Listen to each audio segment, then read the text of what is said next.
Hey guys, welcome to another this term it's not gonna be so much as a voiceover tutorial as much as a paint paint walkthrough, or I will be talking while I paint. So actually I had in mind to kind of show you guys basically my usual process with pieces.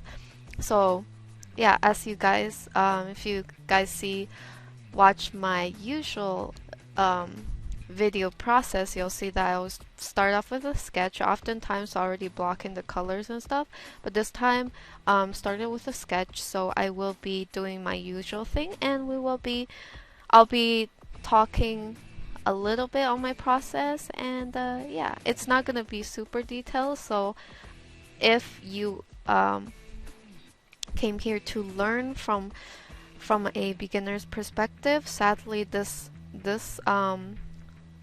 set, not really a tutorial but walkthrough, won't be covering the smaller details, but I do have quite a bit of beginner friendly tutorial. But anyways, let's get started. So as you guys can tell, my sketch is here. Formidable. Her name is Formidable. She's from Azure Lane, and actually I got this character suggestion from a few of you, so I thought I'd paint her. Plus, she is kind of like the perfect character for me to draw because first she's an anime girl, and second she's busty and curvy. So yeah, ticks two of my boxes. And yeah, so we have the character layer, the character group, background group, and the steps. So usually I would record my step process here, but you know, sometimes I do forget and end up with really weird step process. So I have like step 1 is like sketch, step 2 is like full on color. So sometimes I do skip them, but not on purpose, just because I'm super into it, super focused. So yes, when it comes to sketch, I typically like to just kind of isolate the different parts of the body. So usually I prefer to isolate the body portion, so just the torso, the bottom area, and anything that is not really overlapping. So this is our body layer, and then I'm gonna make another layer. It's gonna be my hand layer because her hand is kind of overlapping her body there. So usually from experience I find it better to have these type of thing like hands that's kind of overlapping on a separate layer. That way, you know, when I want to edit it or move it around, I can do so very easily.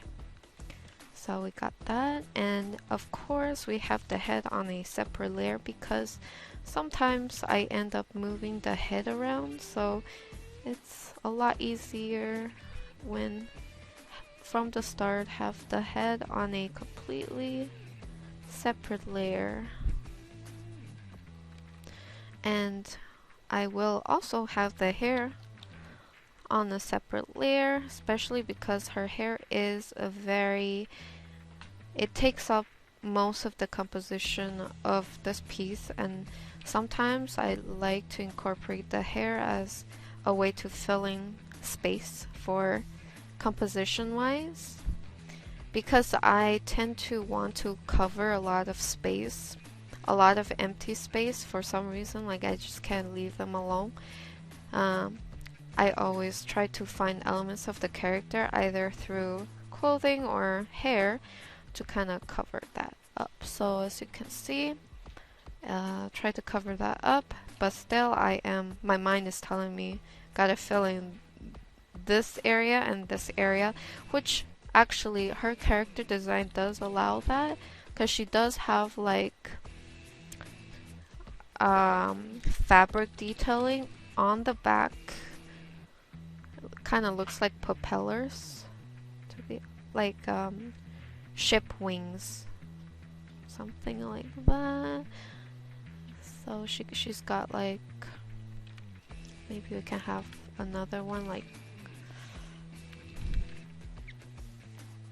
not sure how to draw this one, but maybe I can like put that one like that. So if I just fill that in real quick so I can kind of see what that looks like.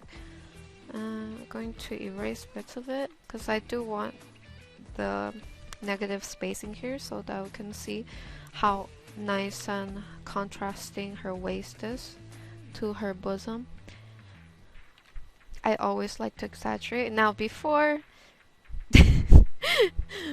I just happened to remember this one thing that this artist posted on Twitter. The artist drew like a super busty character with a thin waist, and then people are complaining about, doesn't her back hurt or something like that, and the artist did another piece of the character wearing a shirt saying, no, my back doesn't hurt, I'm a 2D drawing. I thought that was pretty funny. So yeah, I thought that was pretty funny. Oh yes, and the funny account that I like to follow on Twitter that kind of exposes the ridiculousness of entitlement in people who don't really see artists as a legit job. That account is called For Exposure. I forgot to mention it in my previous video, but yeah, that account is pretty funny. It makes me feel better about the ridiculousness that artists have to deal with. Not me per se, but other artists. It just kind of makes me realize that not everybody will understand. Yeah. I might have to change the flow of this fabric right here.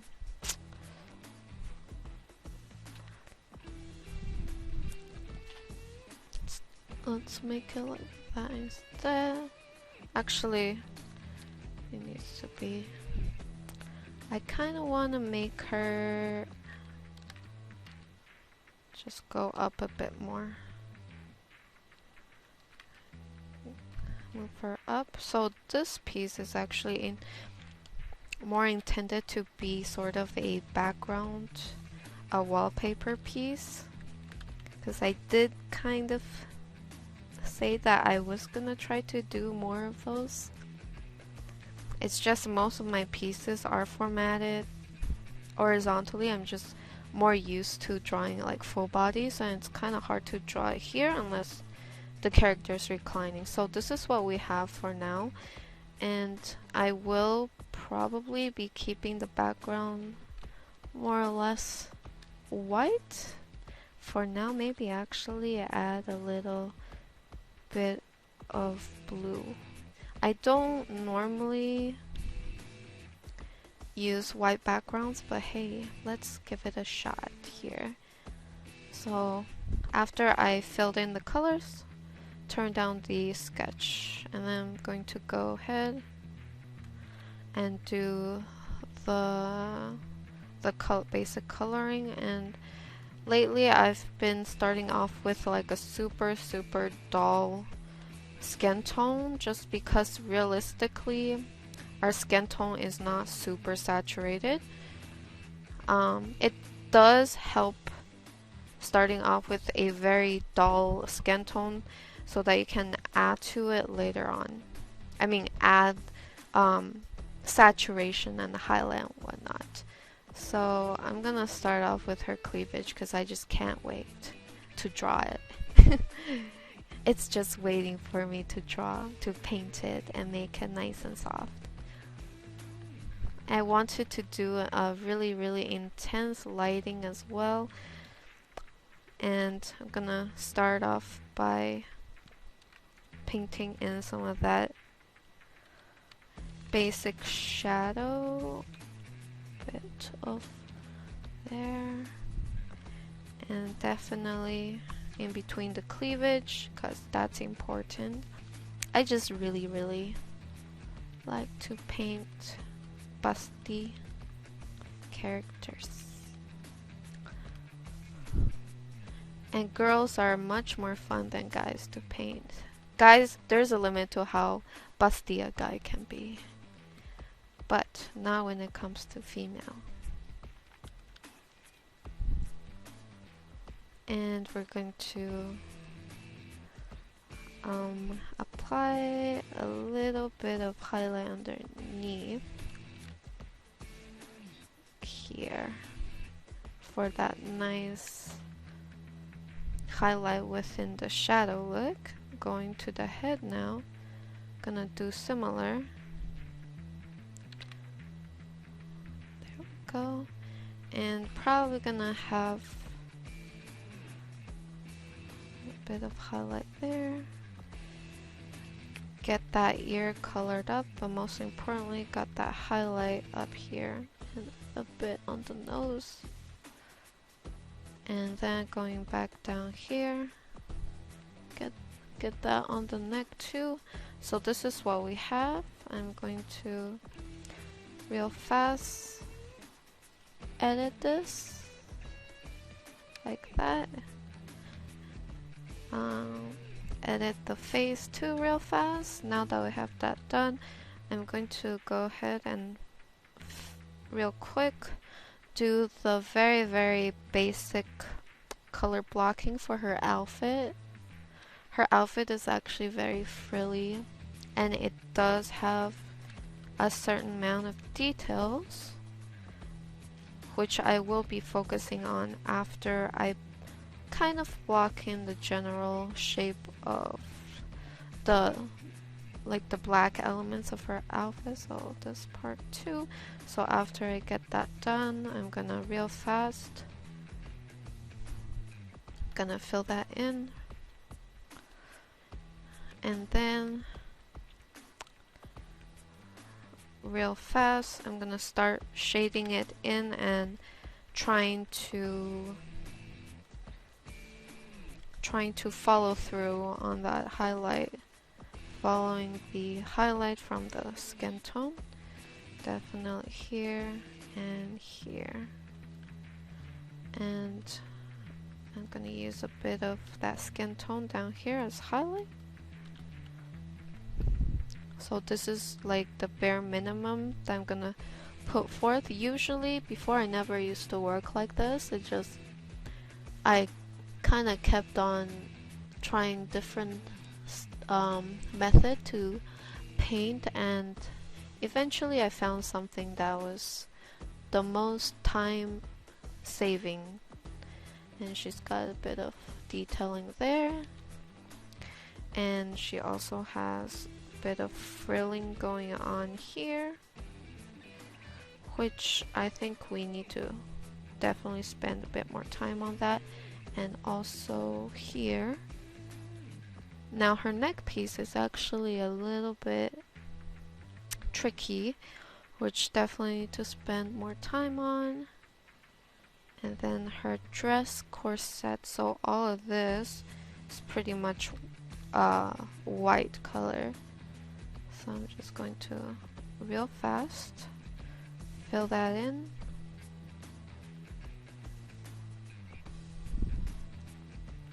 And gonna try to see if I can actually brighten this up.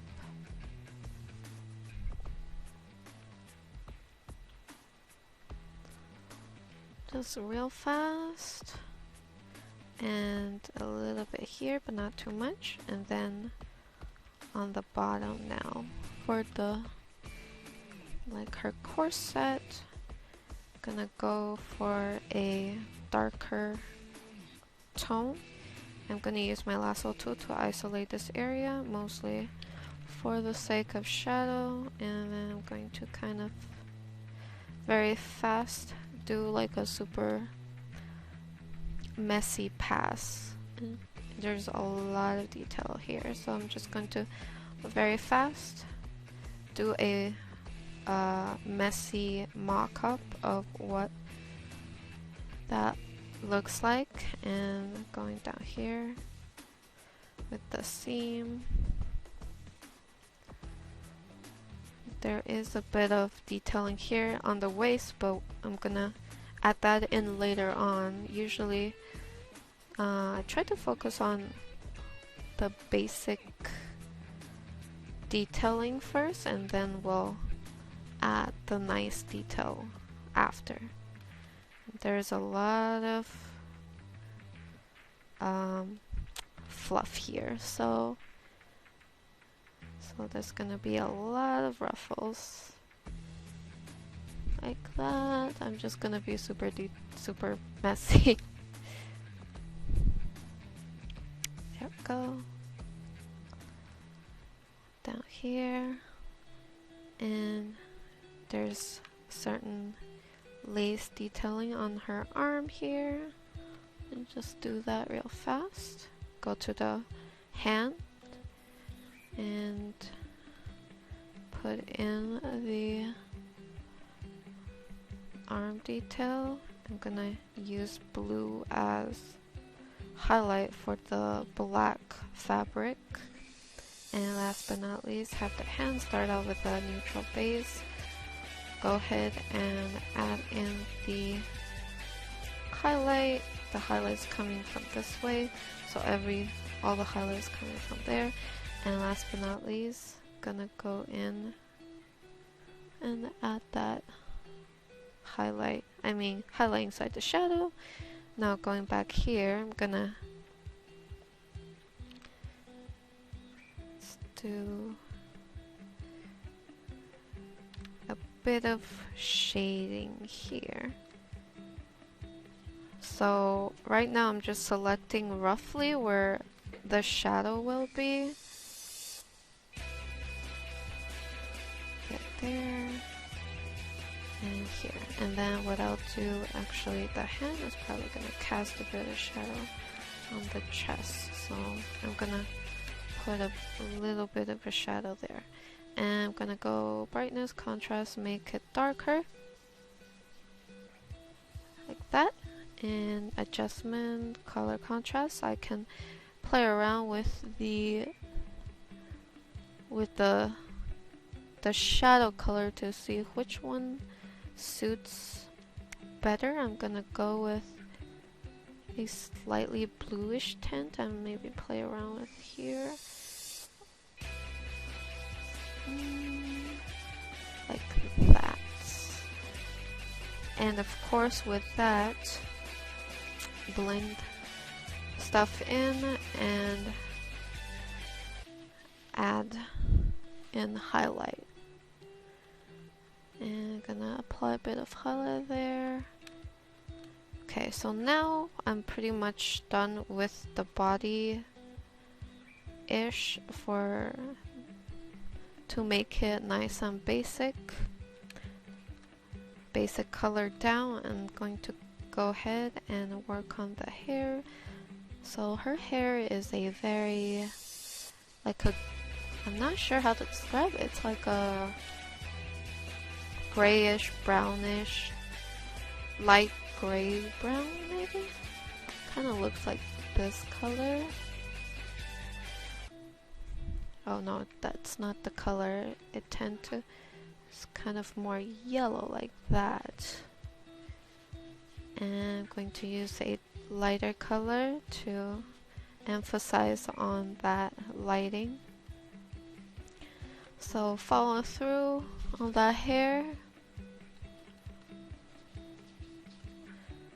And I'm going to darken the side a bit more. Now that I've done that, going to hair. And what I'll do is kind of just color everything. And I'm going to go to the other side now. And just add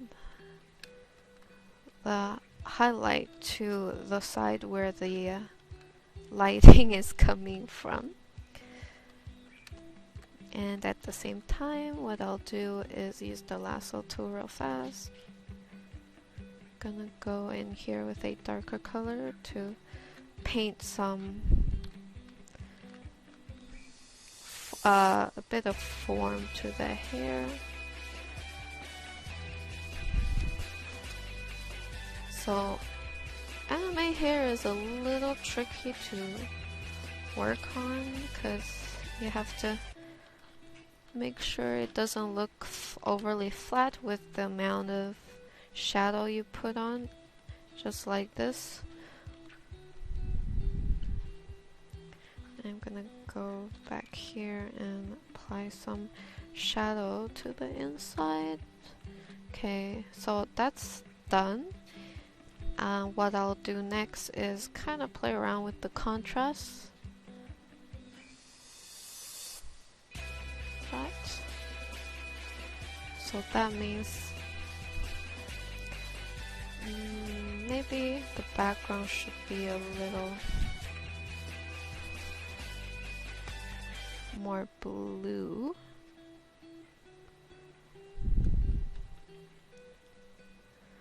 Like this blue. And let's make it let's see, like a nice orange on the bottom, like a horizon, or sorry, horizon. That's how you pronounce it. And see if we can play around with it. Yeah, I actually really like that color. And now for the fabric, I know for sure it's gonna be mostly dark, like that. And it's got like white lining, like that.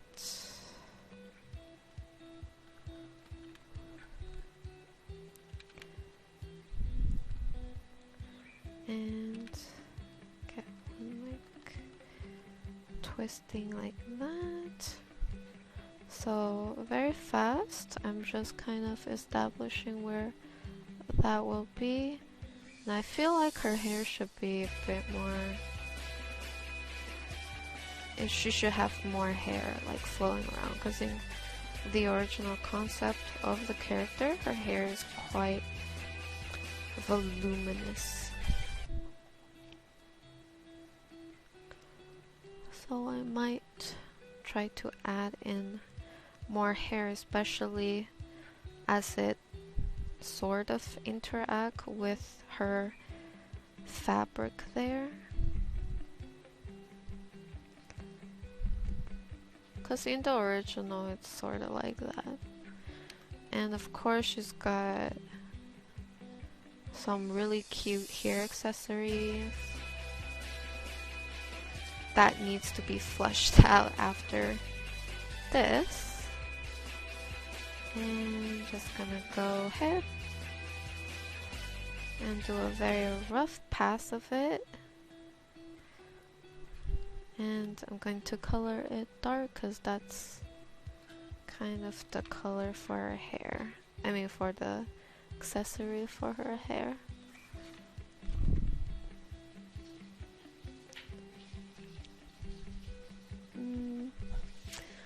I'm kind of lazy. I don't want to do the mechanical part of her design, the ship design. She does have quite a bit of mechanical design that I'm kind of lazy about. I'm gonna see how much I can get away with, honestly, guys. Usually with tutorials, I like to keep it chill, but I kind of also want to make this piece really nice.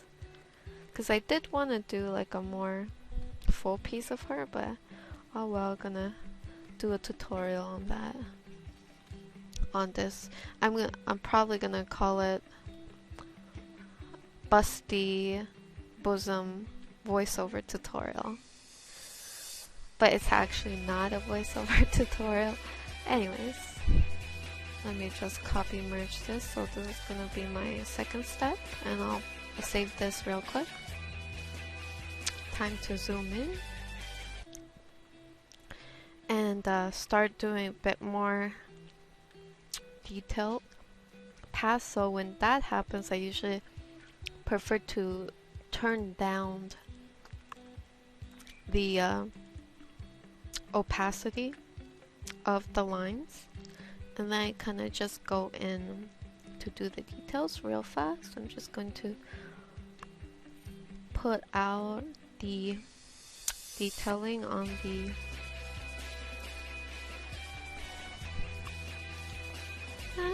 I think I'm doing too many of that. Let's do 3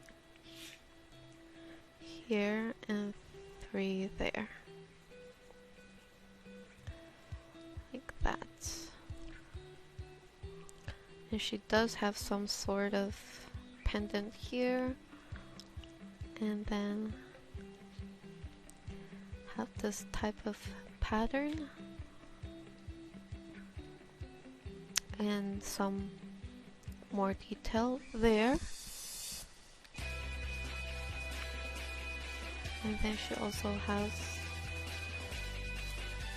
a bit of detailing on that area. And then let's focus on the white ruffles.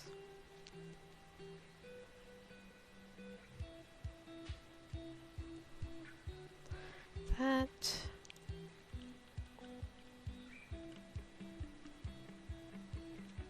And just kind of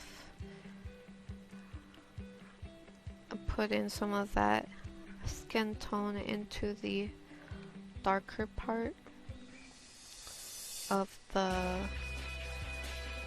white ruffles. I'm also going to put in a bit of blue so that it's not super warm, still want to keep some of that nice blue tint. Now I'm going to go on the dark fabric area. I'm actually going to lower the lines more because I find it a little distracting if I can still see the signs. And since I'm more of a painterly person, I prefer to kind of hide the lines as much as possible when I paint. That way I can really get a good look at the part that I'm going to paint. So she's got a lapel here, and then another one here. I'll probably paint that on later.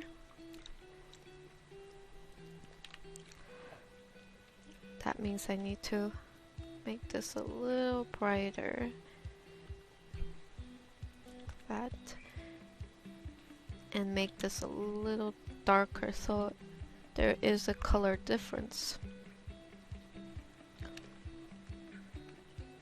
Now I am not exactly sticking to the design, but try to get as close as I can. There's a lot of small little details to her design, like quite a bit. So another bit of black lining there. So I'm gonna try to kind of paint that in, blend that in as best as I can, and I'm going to go here very subtly, also selecting the arm. I'm going to very softly blend this in.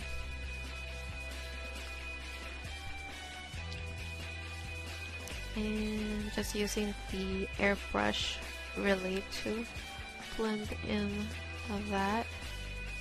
And also for the cleavage, I'm gonna do the same. Before I do that, I'm going to make sure to select my white ruffle part, and I'm going to actually, let's remove that and hide the selection so I can add some shadow. That's kind of surrounding the chest. And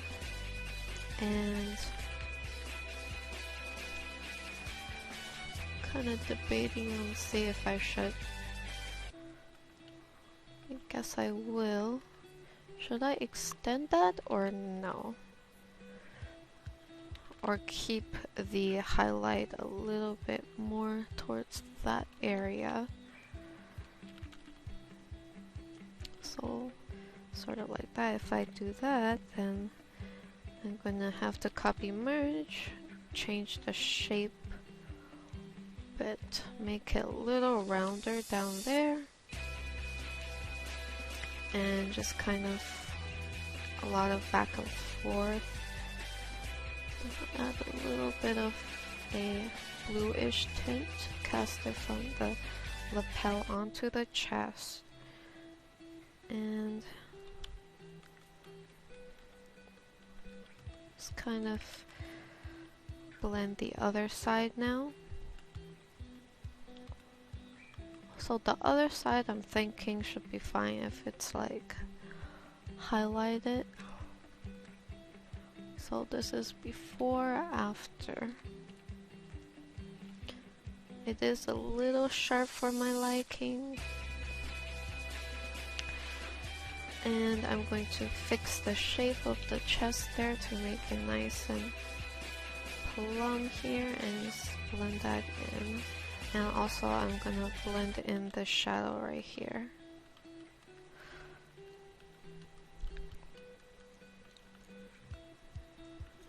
Like that. And select the armpit there and darken that area real quick. And continue off the highlight here onto here and gradually onto the other side of the arm highlight. So I'm gonna try to not be as picky with the shadow. I'm just gonna keep it like that. Let's add a little bit of gray here.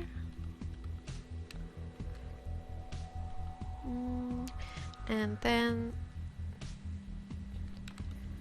clean up the silhouette here.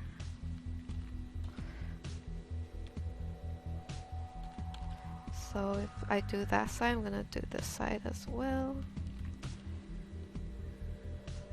And apply a bit of that highlight onto the dark part. And then going to use the multiply to add. So right now I'm fairly happy with it. I'm gonna merge it down. Actually, yeah. And then use the multiply to apply shadow. Cast it from the collar on top of the skin. Same for here. So need to add a little bit of that shadow to really emphasize the shadow element of the piece. Okay, now I'm going to contour the chest and apply a bit of shadow and oops, go back to normal, select a bit of that skin tone and kind of blend this downward onto the white part of her outfit and just kind of start adding those tiny little details. So there is a seam going in the center here, so I'll be focusing on that. Going back here real fast. I think this part needs to be darker. And perhaps this part needs to be just a little lighter. So I'm gonna try to lighten this up a bit more. The reason being, I really want to make sure that her outfit color really contrasts each other.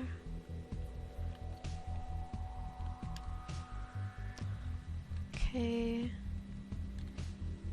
let's use a bit of lasso there, apply a bit of highlight,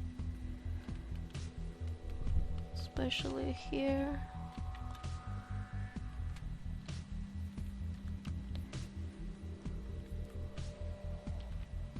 And just have that shadow cast downward like that.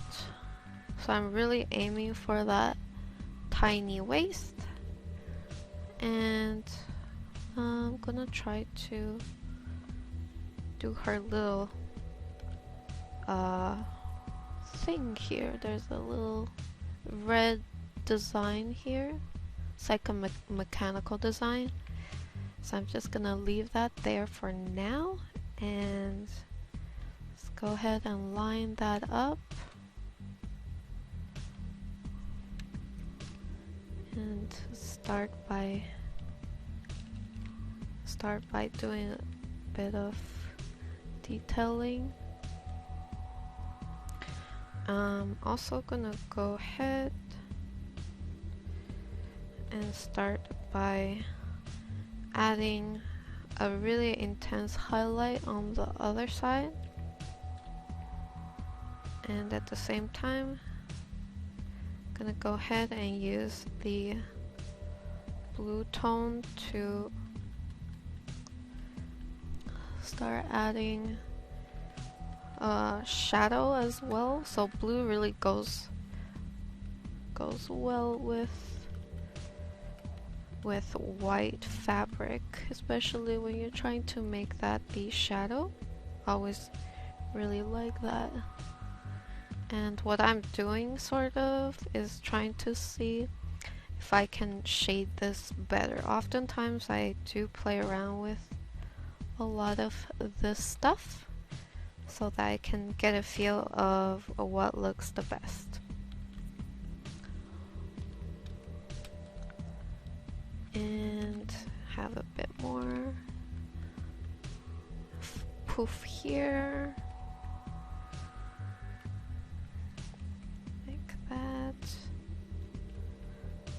Have some more poof on the side. So now it's all about that, what's it called,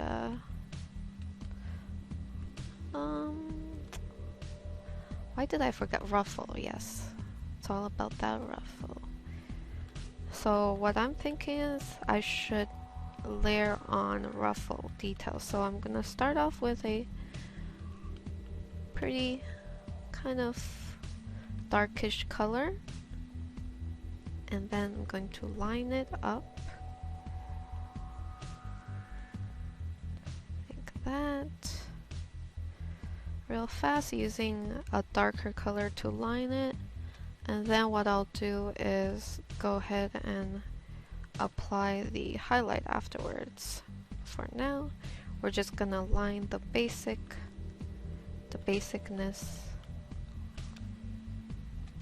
Actually, maybe it looks better if I, nope. So this is the rib cage, and then going down, going to remove that volume there to make her waist a lot smaller. So the original version of her waist was like pretty small, the typical anime girl waist, like that. And by that I mean not real people, so there's no need to worry about their tiny waist and disproportionate body. Okay.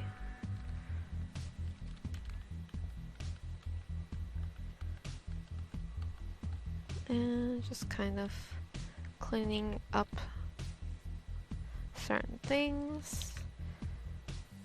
Let me also tighten the arms a bit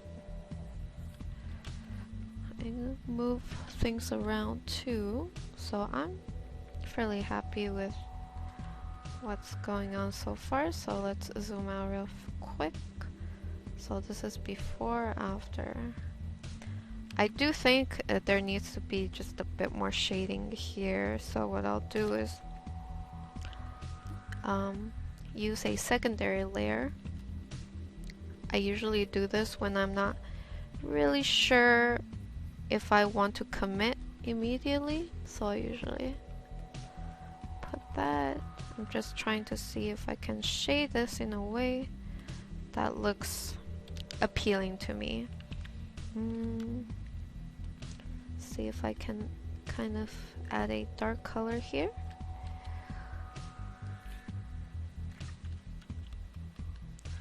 And add shadow there.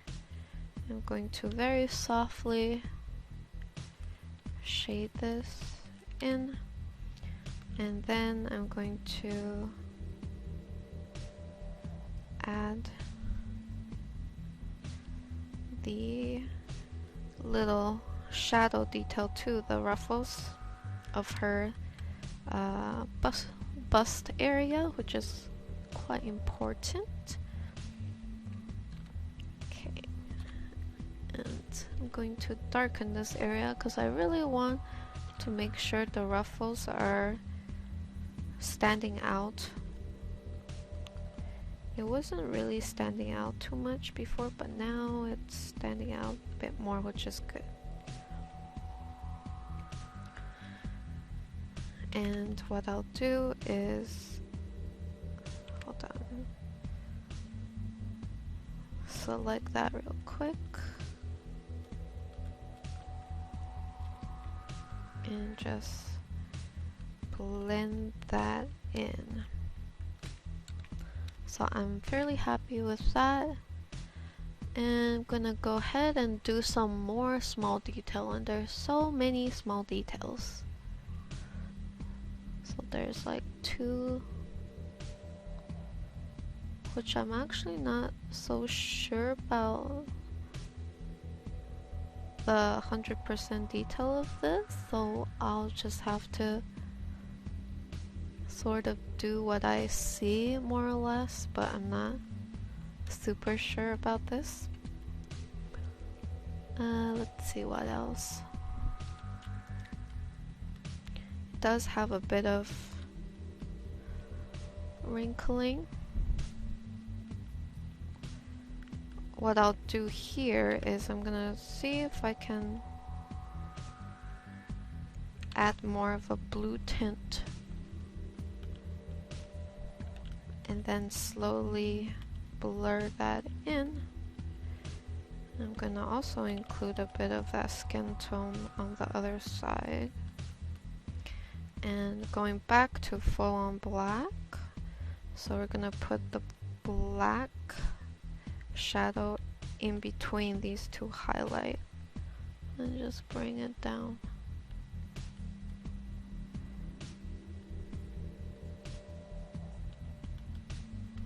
And I'm going to select a bit of that blue tint, put it here, going for full on black, plop it down here. There is a little detailing here, and a little pale lapel here. Gonna add a little bit of a dimension, so just an extra thin layer of shadow just to make it look like a bit of volume, and then apply the thinnest amount of shadow. I'm actually gonna try see if it will look good if I add a little bit of gray tone to it, maybe like that.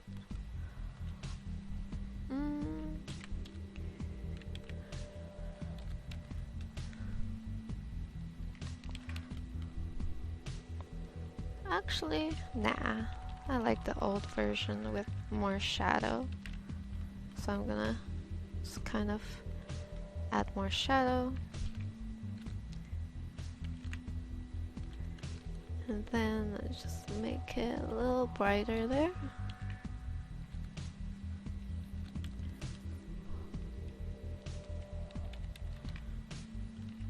There we go. Add a little bit of that blue there. And let's go ahead and clean up that neck detailing. So make all the detail a bit cleaner and also soften the arch there. It was a little sharp. And what I'll do is add a bit of shadow here so that the white color really stands out, and also adding a bit of volume by applying either shadow or highlight like that to the rim. Oh gosh, yeah, this is messy.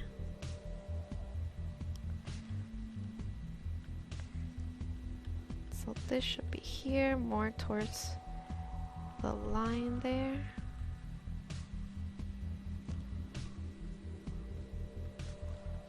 There we go. Okay, and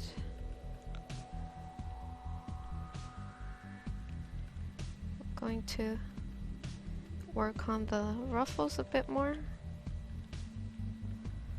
There we go. It's a little bit rough here, it's not super smooth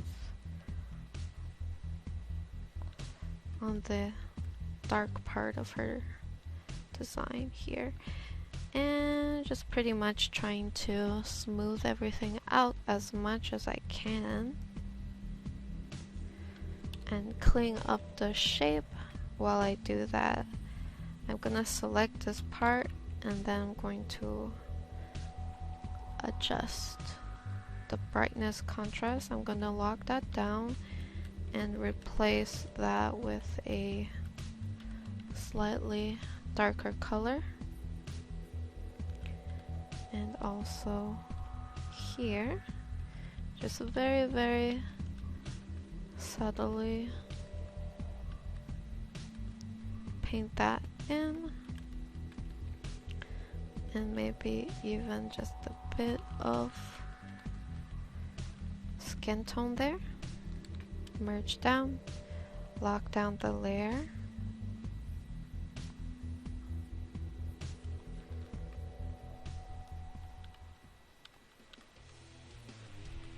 and same for here. I also feel like perhaps it could use just a bit more highlight there, so I'll do that. Blur that down, and I'm going to select that side real fast so that I can put a little bit of shadow here.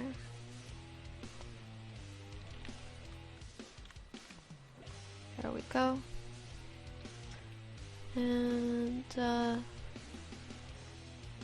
on the strap part,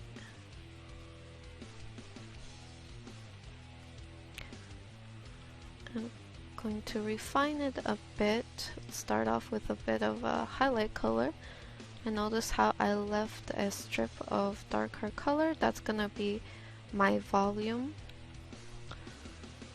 for the strap, and then it does have dark lining on this side. So whenever that happens, I have to go ahead and apply a bit of shadow on the skin to make it feel like it's sitting on top of the skin. But for now, I'm kind of getting distracted trying to get this nice and clean. So I'm going to select the outer rim of here and add a bit of shadow there and add a bit of highlight there, which makes it feel like it's digging into her flesh, which is what I want. I want her skin to show a bit of deformation when it comes to strap kind of digging in there. Bit of shadow here to represent the collarbone. Now I'm going to blur it real fast, zoom out. So that's what we have. I'm going to auto contrast. Well, nothing happened. I guess I'm on the right track. Okay. You have to kind of smooth out her shoulder, but it was kind of getting square-ish, so I just remove the sharp edge here and sharp edge there to make it a true anime shoulder. And now onto the hand. So for the hand, since she's kind of tightly against the chest, I'm gonna see if I can make the arm a little bit more in highlight, and because of that I need to change the shape, lock that down, and really realistically the skin probably casting a little bit of that highlight onto the dark shadows of the fabric. Like that. I'm also going to apply a bit of shadow there, and then dark there.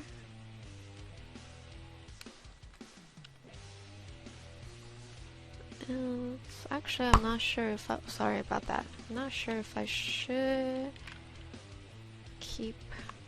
I keep this part sort of bright like that? Have a bit of highlight there. I guess it does add a bit more contrast to the piece, which I like, so I'll keep that there. So real fast, I'm going to go ahead, put the lines back real fast. Just going to roughly sketch out where the finger is. So my hands are not, I'm not the best when it comes to drawing hands. I do an okay job, so don't expect too much when it comes to hands. I'm quite bleh with hands and feet.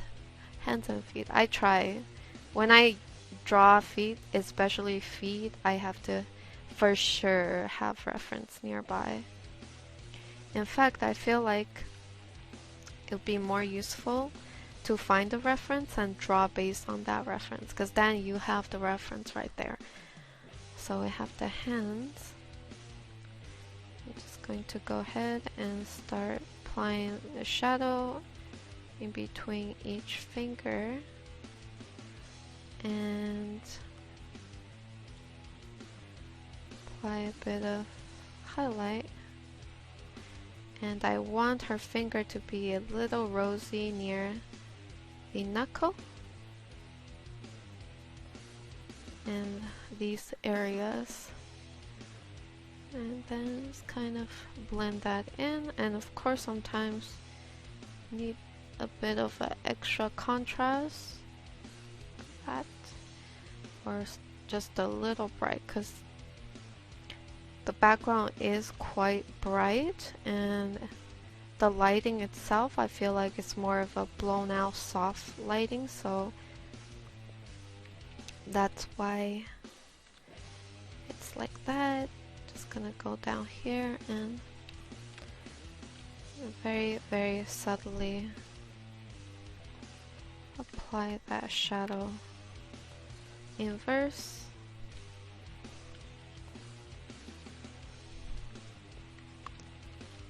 I guess that should be okay, right? Okay, I feel like I should be working on the face just a bit. I tend to sort of leave the face out for at least a bit until I get the rest of the body to an okay state. I'm gonna add a bit of blue The reason I do that is because blue is such a good color to add to like white or black fabric. So I just add a little bit more. And now I definitely need a sketch present for the face. Alright guys, time to tackle the face. Okay, make sure the sketch is a little bit visible. Gonna go on the face now. Making a new layer, especially for the eyes area, and usually I prefer to do that this way. Okay, now zoom in so that I can get a clear view. And I'm going to try to attempt my bit of a anime eyes.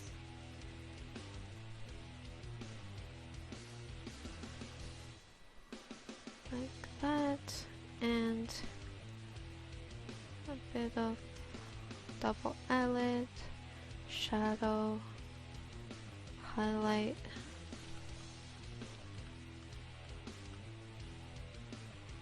And then whites of the eyes, and she does have reddish eyes, reddish orangish, so I'm gonna go ahead and put those eyes in real fast. So this is what we have so far. I'm going to go ahead and do a little bit of a shadow.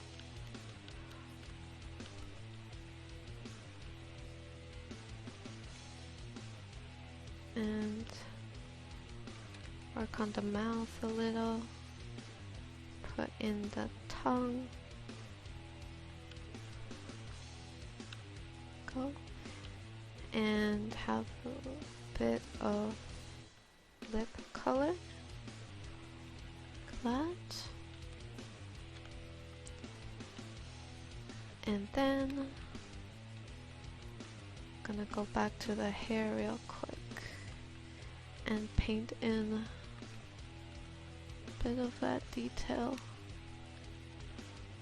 So take off, actually you know what, I'm going to copy the sketch and then I'm gonna put the line art and merge it down with that layer so I can sort of play around with it. So I'm going to see if I can kind of play around with the eyes a bit. Move it up. And also edit the face shape a bit. So I'm trying to kind of see if I can get it to look more like the original style. Like that.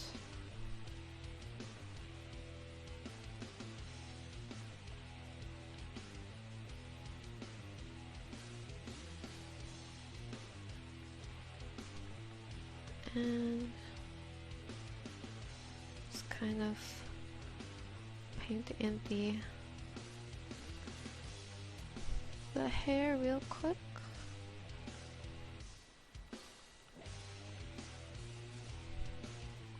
And let's do that anime eyebrows that you can still see with the hair over it. Actually, her hair should be just a little bit longer based on that design that she has. And I'm going to put a bit of that skin tone up there, and I'm gonna try to keep this fairly simple as I can. I kind of want to see if I can do a more anime-ish look, so not a lot of highlight. I mean shadow.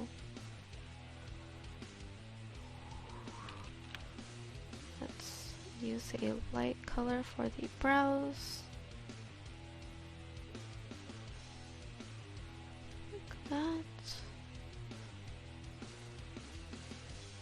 and line the hair.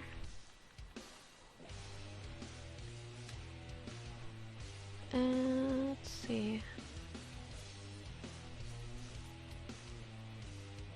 And what I'll do is going to the other side, and I'm going to add a bit of light highlight reflected on this part of the hair. It may be a little thinner like that.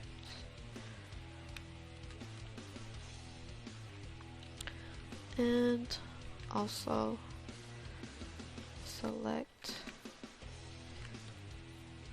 different strands and kind of add very like super soft highlight, shadow to it, especially here.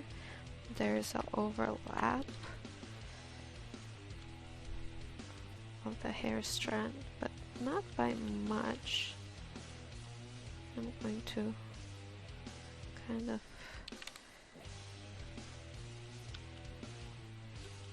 of bring highlight all the way here, just so that we can get the feel that this hair strand is really casting a shadow like that over the eyes area.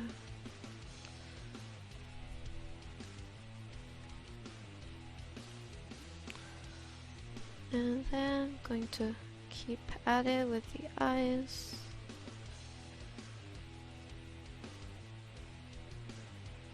Okay, I think it's finally looking a bit more anime-like, like a 3D anime girl. Okay, and it's going to go up here and select a lighter color, and going to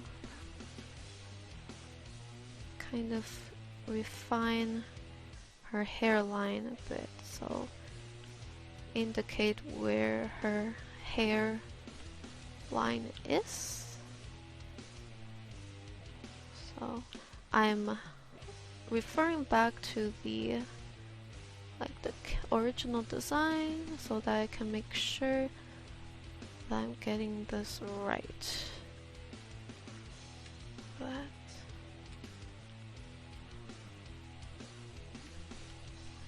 And what I'll do is, I kind of like this, so I'm gonna merge it down, rotate it that way so that I can see what I'm missing. I'm going to add a bit of shadow to this side, and also I'm going to isolate this portion of the hair, just to add that in. And just kind of looking back and forth on what needs to be changed and whatnot.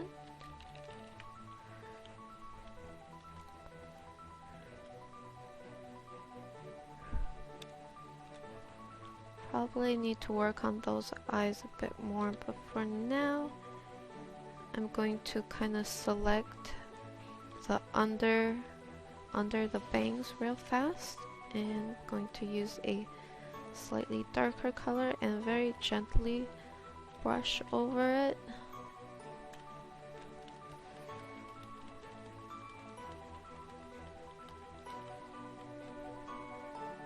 Okay, and I'm going to work on that side a bit. Gonna use a bit of that bluish tint and kind of apply it on the skin, and then clean the side a bit more.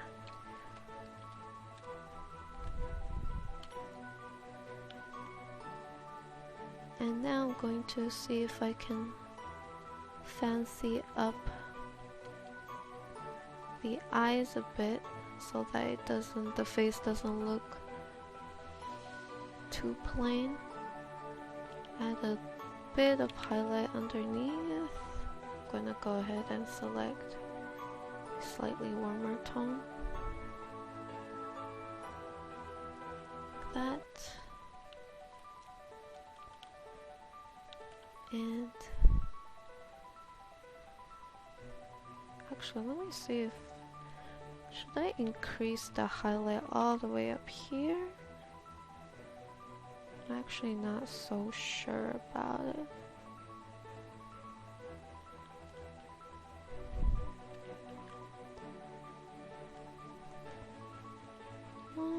Actually, let's try that. I have to come back to the face a bit later. It's not really to my liking. I have to keep working at it. But at least we got a base to work with. I can also kind of edit the face a bit just to make sure it's placed in the right area. Gonna do auto contrast, which I think the face needs a bit more contrast is what it's telling me.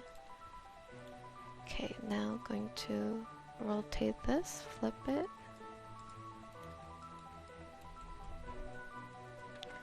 And now I'm going to, real quick, gonna apply a bit of secondary color inside the white fabric. Also have a bit more refine on those parts. I think I really need to work on this quite a bit. Going to make it a little bit more visible. Tweak around with it, and also has it on the other side, so I'm going to put it on the other side. And now for the hair. So for the hair, what I'll do is going to just clean it up slightly. I'm trying really hard not to add extra lighting. I really want this to be a bit simpler.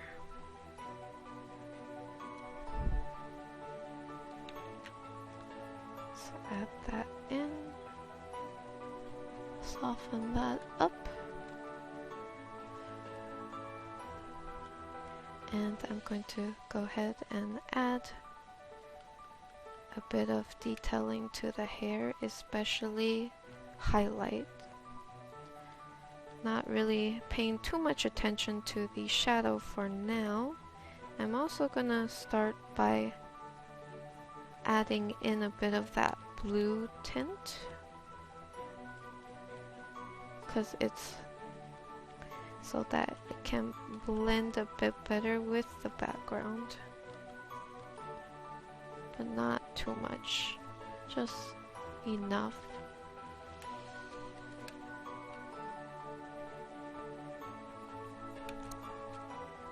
And maybe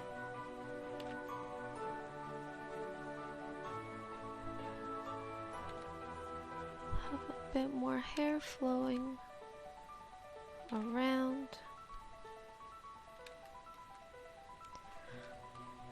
There is a certain feel I want this to have, but I'm just kind of thinking how I can achieve that. I'm gonna add a bit of darkness here as it is quite close to the arm, so I'm gonna have that, and also shadow here as it approaches the rest of her body. And then I'm going to go ahead and use highlight and brighten these areas.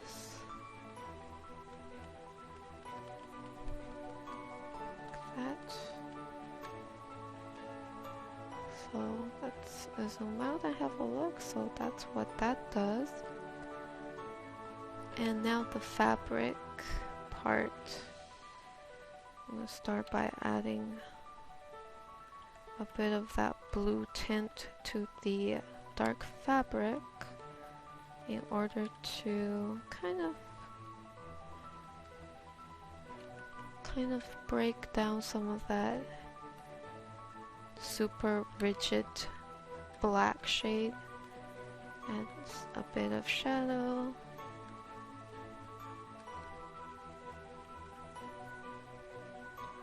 And then what else can we do here? So that's that for the character. Maybe we can kind of intensify the background a bit. I'm not sure actually if that would do this piece any good. So I'm gonna see if that helps.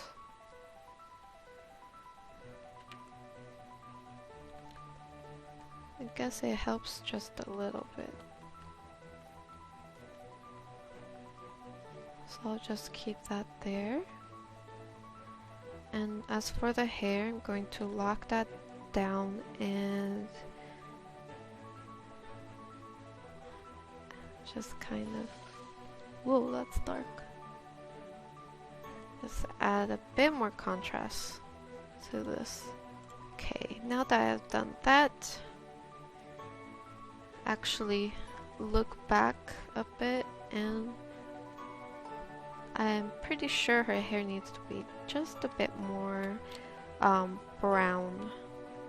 So what I'll do is kind of edit the color just a bit, or even just reduce the saturation and darken slightly like that, so that it feels a bit more brown. Actually here, let's go ahead and use color that. Actually, it's not like that, it's like light gray brown. It's hard to explain. Let's see if I can just color. Yeah, I think that's the type of color it is.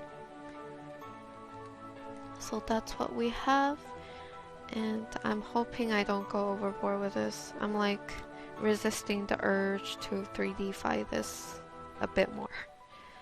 So for now, let's move on back to the fabric. And for the fabric, start by adding a little bit of highlight, especially the edge of these ruffles, and then putting back the shadow. So we're gonna do a bit of combination of both highlight and shadow at the same time. I mean highlight and then shadow, highlight, shadow. And then especially for the dark, I'm going to be using a blue tint here. So the dark ruffles will also be getting their own highlight, which will be blue. That I still need to work on this. I will definitely work on it as soon as possible. There's another little thing here, like that. I'm gonna see if I can make this just a bit brighter, and see with the fabric here. Let's see if I can do something a little different, like maybe move this kind of in this way. Just kind of testing out different composition options, and maybe this one could go like this way. Nah, then it would be empty over there. I think I'm gonna keep that like that.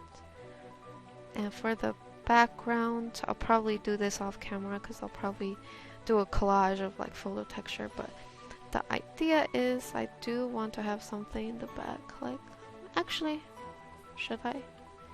Not sure if this is actually needed or not.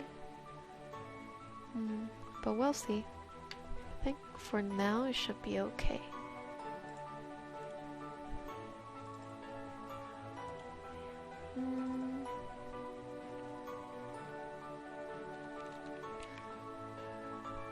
Actually, let's go back to before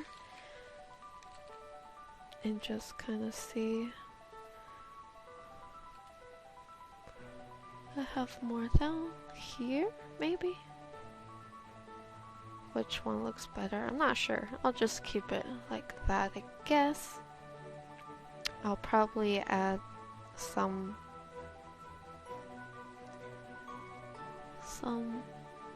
little details here and there, like petals or something, just to fill the space, because I'm always like trying to make sure space is filled.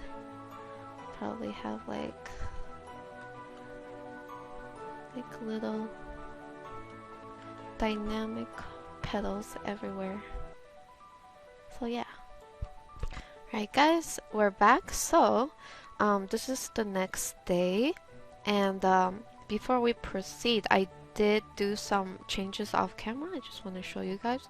I did make the background a little darker by applying an easy filter. I'm not sure if I actually did that on camera or not, but that's the filter right here. And also I did do a bunch of little edits to the face, so I did a bit of edit here and there, but you know what, it's like almost the same. Sometimes I get too into it, and that's why I definitely recommend always kind of working on the whole image first, because sometimes I too get stuck on the face, especially the face. So yes, I did get stuck on the face, but you know what, actually kind of like this. So what I'll do usually, if I'm not super sure with the edit, I just tend to lower the opacity a bit. So yeah. And that's what we have. It is pretty messy though. Yeah, it is pretty messy. Maybe I'll just have these changes. So I'm gonna merge it down so I don't touch it anymore. And then we're just gonna continue on with this piece and sort of just refine it as much as we can. So I'm going to work on the body a bit. I'm gonna add a little bit of that highlight inside the shadow, especially to emphasize on the rib cage down here, like that.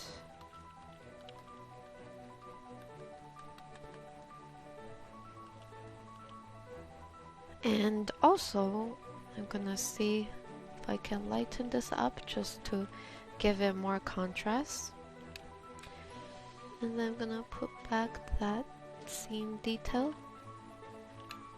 At the same time, I think I should be working on the ruffle a bit, so I'm gonna create another layer so I can really work on that.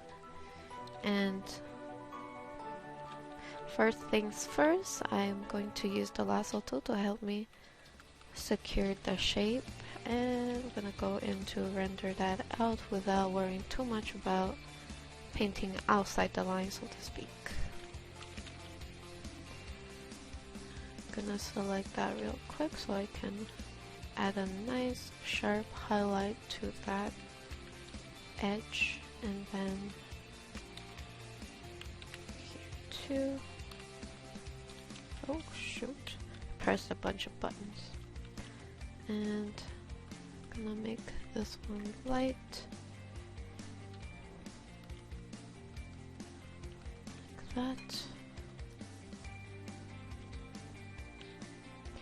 And then we're gonna start doing the little detail. It does appear in her design that she's got like little frills on these, so it's even more detailed. So I have to hand paint all of that, which can be quite a hassle. So we'll try our best. And I'm just gonna use my lasso tool once again to help me do a fast job at isolating some of these areas, so it's nice and clean. And I'm gonna use the lasso tool to do the same for this ruffle. Just cleaning that up, going to inverse so that I can paint on the other side of the selection.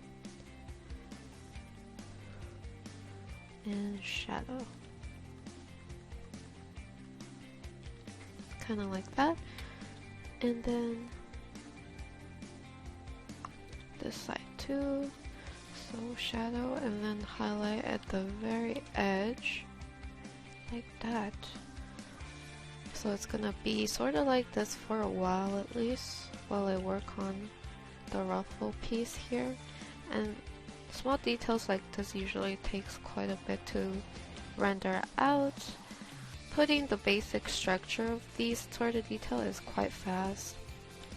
Although I feel like most of the time I spend on painting is on the small details and the finishing edit and stuff like that, not specifically on like the basic shape at the start of the piece. So I would say if I were to fully render this piece, it would probably take perhaps 7 to 10 hours if I really want to push the details and really make it clean. And yes. Okay, so that's a little bit rendered. Let's flip this. Flipping helps me refresh my mind so that I don't have to get super used to one thing. Preferably on ruffles. I prefer, why is it not changing? There we go. Prefer to use airbrush because I mostly use the lasso tool to help me isolate these areas, so airbrush works really well with lasso tool. And then underneath would be dark ruffles, so black ruffles. So I'm gonna try to incorporate that as much as I can.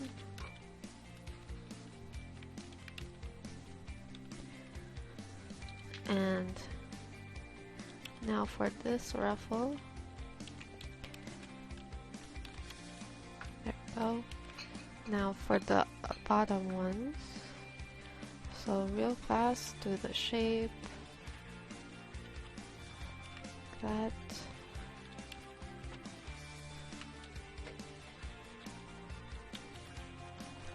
And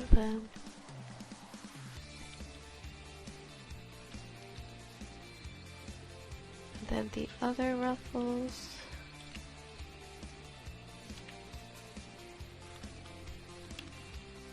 Have a bit of highlight on that.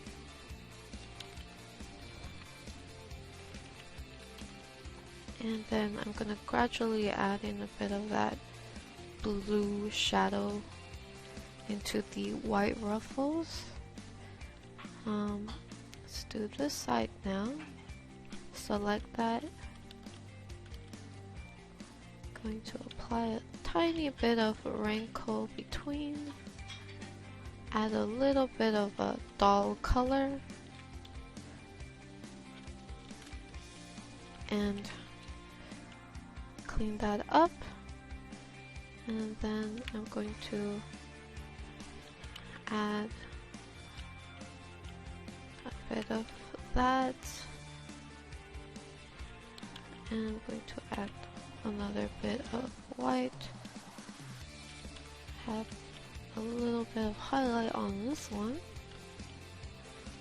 So right now I'm just kind of generally refining as much as I can. There's still kind of some messy areas, so I'm gonna take care of that. Pretty much going all over the place to try to put down as much detail as I can. So add a bit of that warmer shade. And also, I'm gonna end up cleaning up some of that silhouette as well. Go.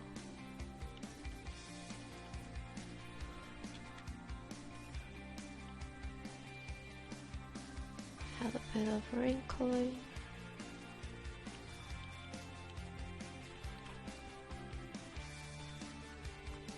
And refine this side too. So I'm going to start by contouring that side and slowly kind of paint out the ruffles. I'm gonna invert so I can do the other side now. So the other side is gonna be ending here, and then the rest, this side will come all the way around and end there. And then we're gonna have a little bit of highlight going like here, and then some more ruffling, like that.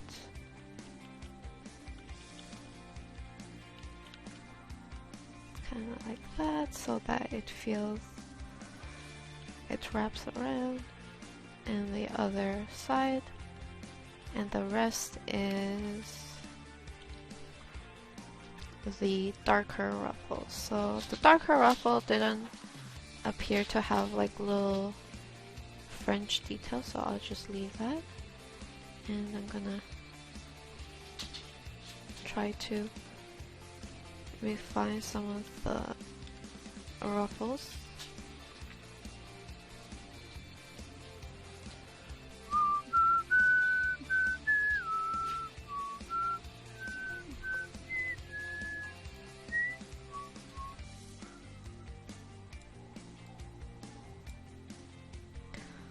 Sorry, did I just whistle? I'm whistling to the music I'm playing in the background.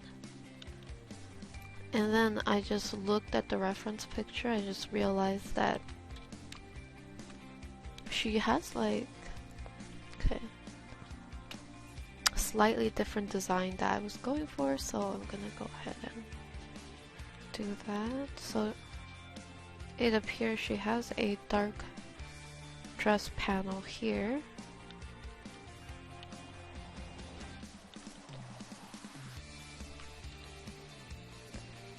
And then like feather-like details, kind of like that. So with that, I'm gonna start applying some basic feather texture, not super complicated, and I'm going to see if I can kind of add some intricate detailing on the back. And for the back, I'm actually going to use a lighter color, that way it feels like somewhat of a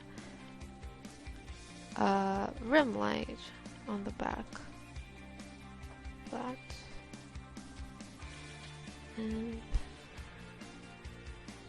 And we can emphasize this further by adding a little bit of a color dodge to the piece. So kind of like that. So now that we have that going, I'm gonna further render out some of this dark ruffle. They also have ruffle in the front here, and then some more white ruffle kind of just over here. So let's try to get that done. Wrinkles. Now on the other side, and I'm gonna add a little bit of that skin tone while I render. And of course using the lasso tool. Like that. So let's zoom out real fast to see what we have done. So it's just a little bit more rendered. Flip that. Okay. So I'm gonna merge it down. I think I should be fairly satisfied with the outcome, so merge that down. And then gonna continue to work on this. It does seem like this is a bit more frilly than I had first paint on. So I'm just going to outline the frill real fast, and I'm gonna be painting that detail in. Okay, now for the, oh god, let's see, so it looks like this. I'm trying to work on that detailing there. So it is white and then a red here, here, here, here. Might need to properly do that a little bit afterwards. And then this part is actually red as well.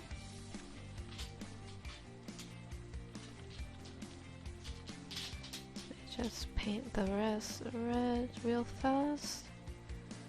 Gonna paint this part red just for the sake of consistency on both sides. And gonna add a little dimension to the back. And I'm going to apply a bit of highlight on this side. And here too. And I'm gonna make sure to keep a nice thick surrounding it, thick shadow.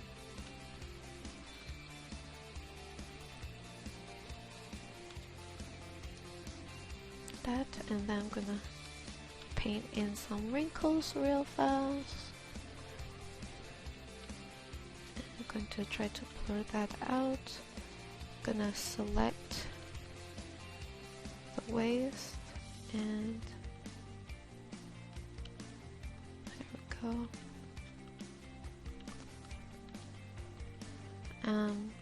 I'm going to try to use the airbrush to very softly add a bit of lightness to her outfit here.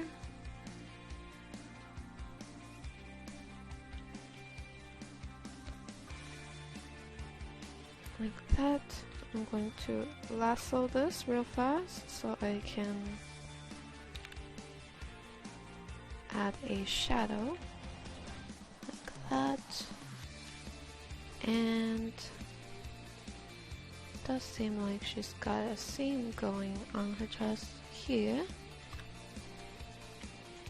And also she has quite a bit of ribbons going from there to connecting with the ruffles. I'm gonna add a bit more more highlight to the ruffles. There we go.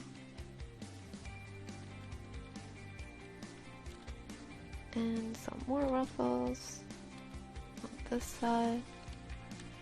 There we go. Lock that down real fast. I do feel that there needs to be a bit of highlight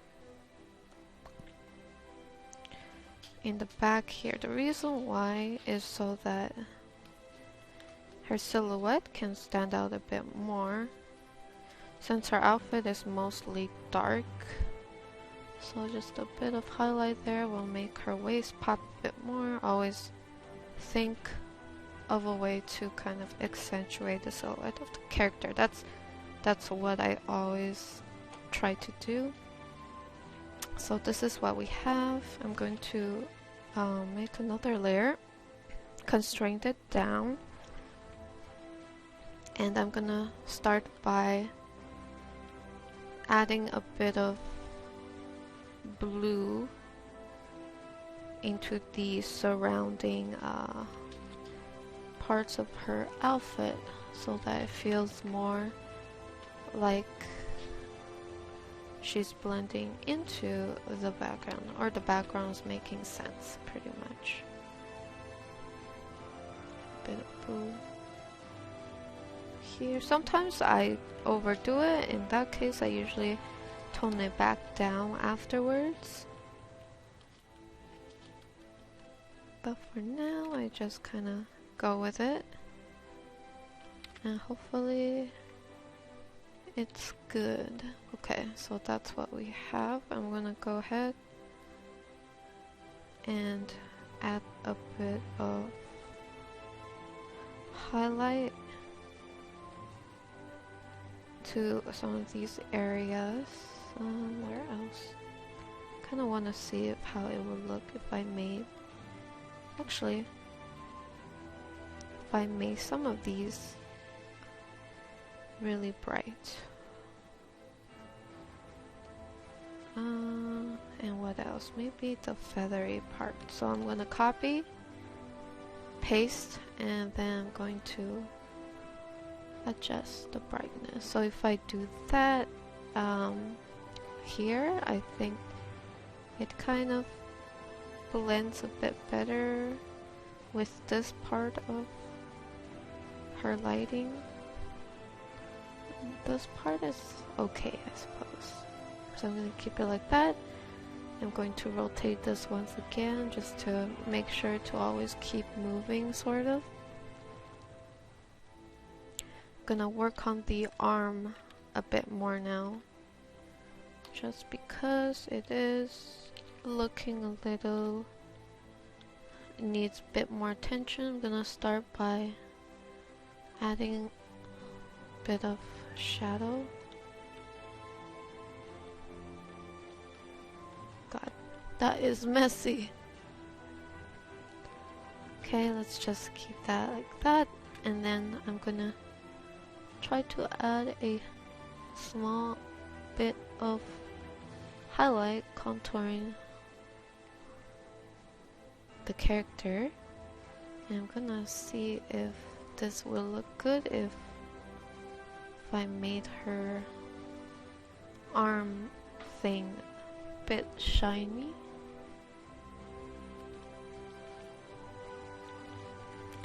And let's actually go with more of a greenish tint. Sometimes that looks a little better than a warmer tint. That. And I'm gonna see if I can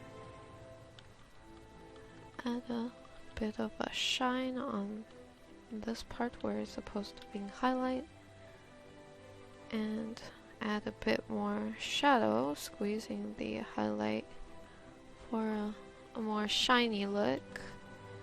Add a bit more highlight. And I'm going to also actually use a bit of that skin tone. Contour for the other side. Something like that. Blur that in a bit with the smudge tool. Before, after. I guess this just adds a little extra. And I'm going to go ahead and clean up this part. I'm not really sure what kind of detail that is. And I'm going to continue with the ruffle.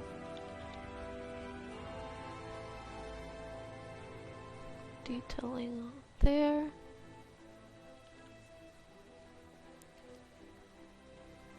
And bring all the way back here. And then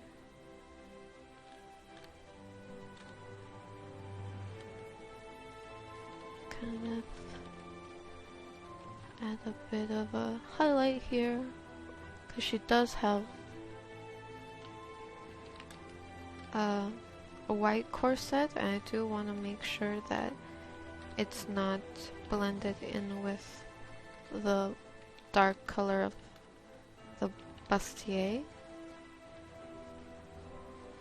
So as you can see, it was kind of, it was kind of dark all over, so it was blending too much together. So lightening it up helps to separate those two. Okay. Let's darken this a bit more to really emphasize that separation material. And then last but not least, I'm gonna slowly add a bit of shadow to the armpit portion. And blend that down. Actually, I'm curious if I should darken this part so it's a bit more visible. The outline of the rib cage, that is. And going back here to add back the highlight. I'm going to actually select that little section there to apply shadow. And then a bit of highlight there. Okay, let's zoom out real fast to see this is what we did. Okay, now going in a bit closer to work on these ruffles here.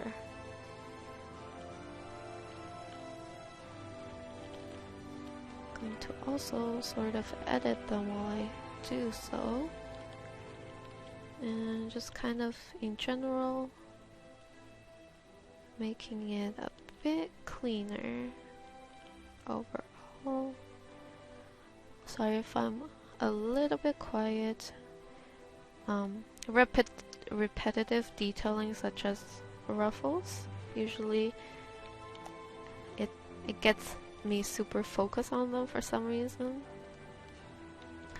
So right now it's all about just cleaning it up.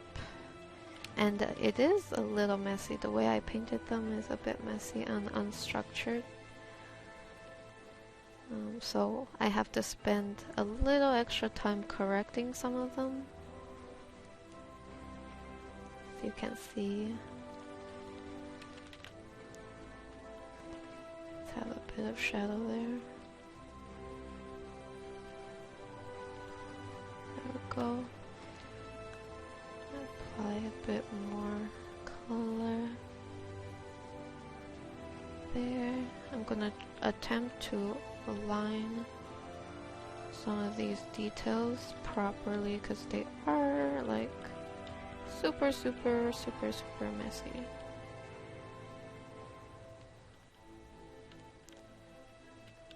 Like, there we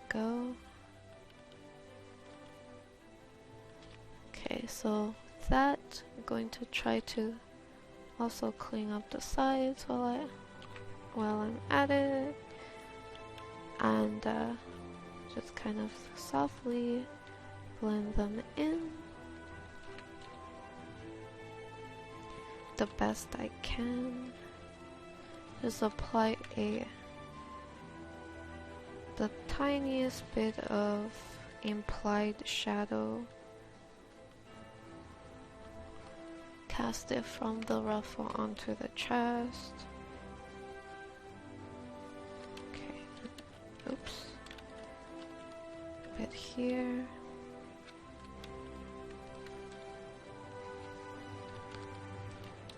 And here too.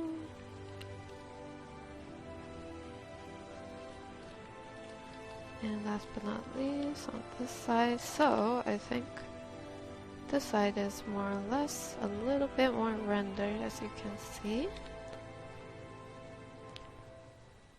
It does need a bit of blending though, I do admit, so I'm gonna try to adding just a bit of that in there and having a bit of shadow in the center to give it that fabric-like fold. And everything else is just standard blending with the airbrush pretty much. There we go. So it does give a bit of that texture, which is good.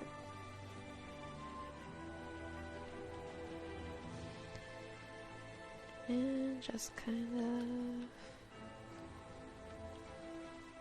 There we go.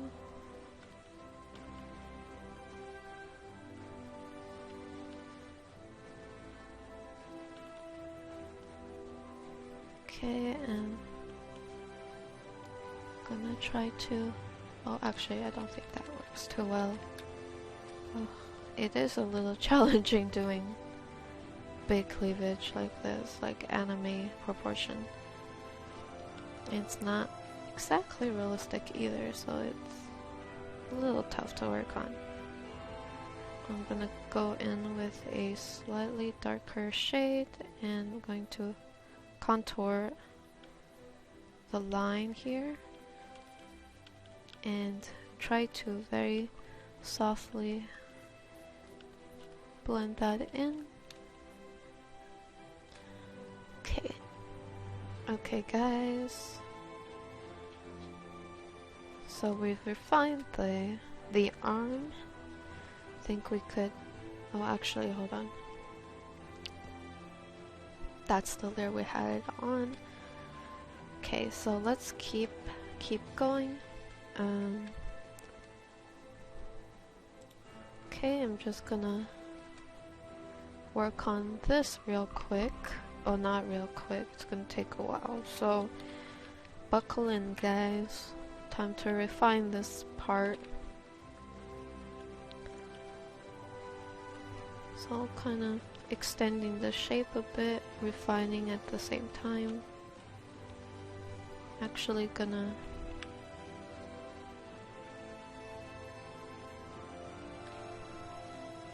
kind of select the silhouette. And I'm gonna actually brighten this a bit like that, so it's not super dark. And then I'm gonna go ahead and do the detailing on the neck. So this is gold, so let's go ahead and use a gold base, and then I have two small, oh god, one of them maybe a bit more volume down here, and then I'm going to line this real quick as a guide. There's a little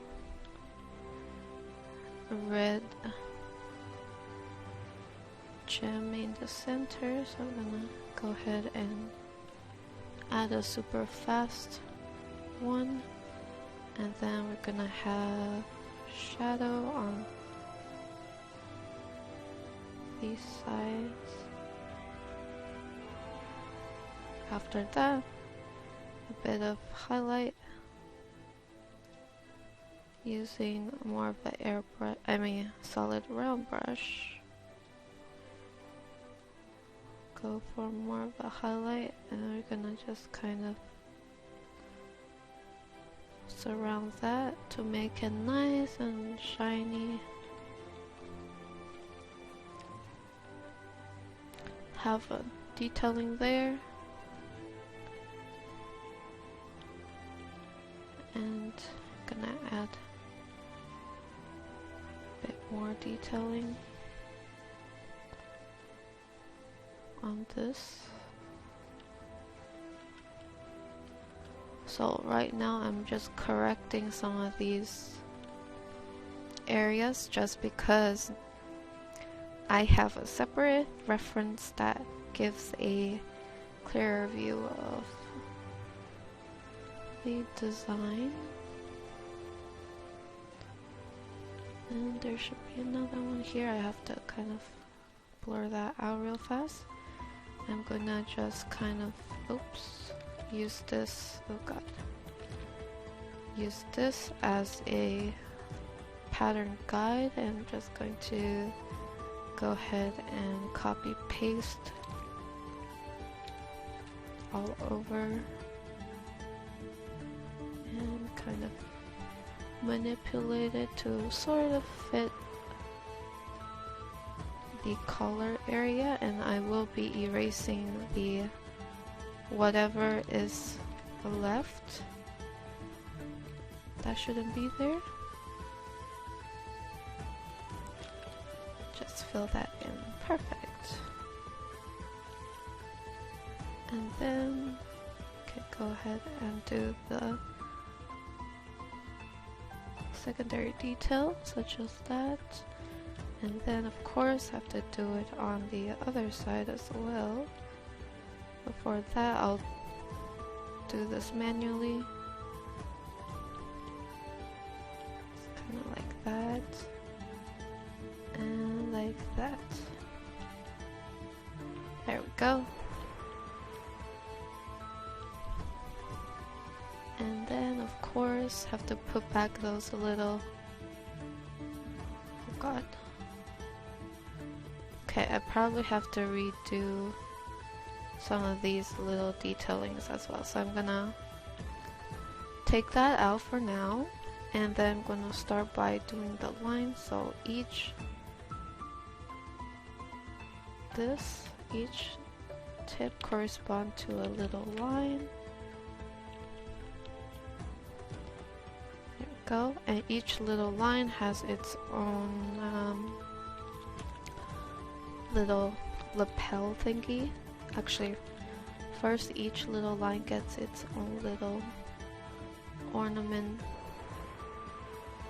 cross. Okay, actually, like that. And then each of them get their own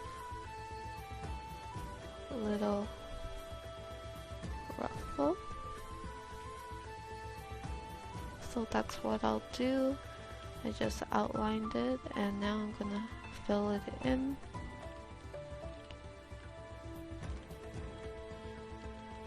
And then I'm gonna go inverse and shade the neck, add shadow to the neck so that it's proper like that. So now it's a little more, it's a bit better looking, I would say. At least now I am sticking to the design a bit better.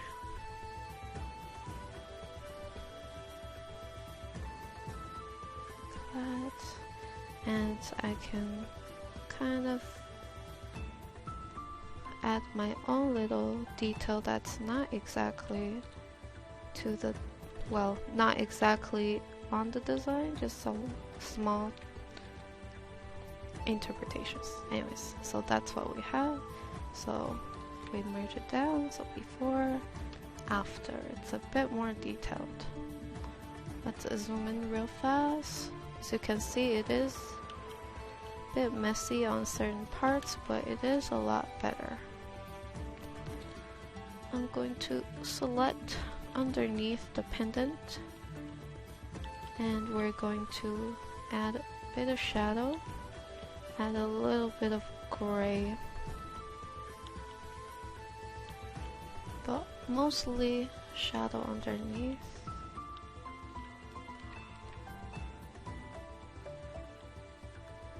And blend that in. Needs a bit more shadow. Like that. And then it has a little arrow thingy.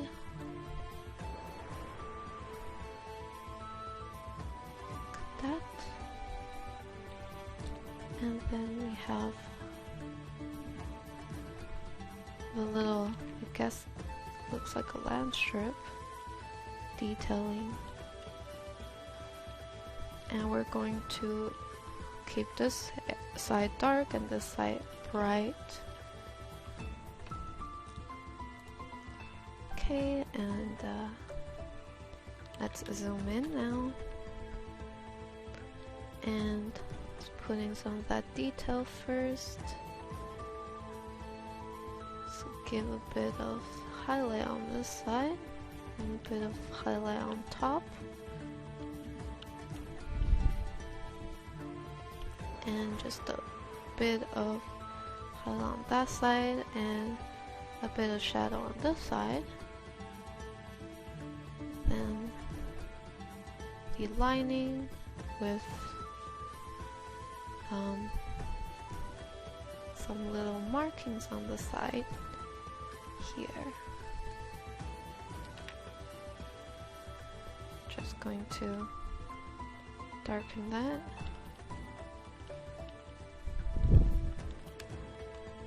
And kind of blend the rest of the chest.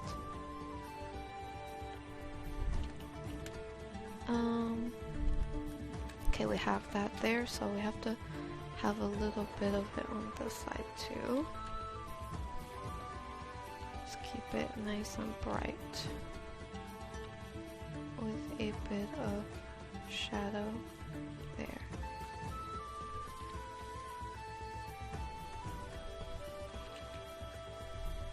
Like that.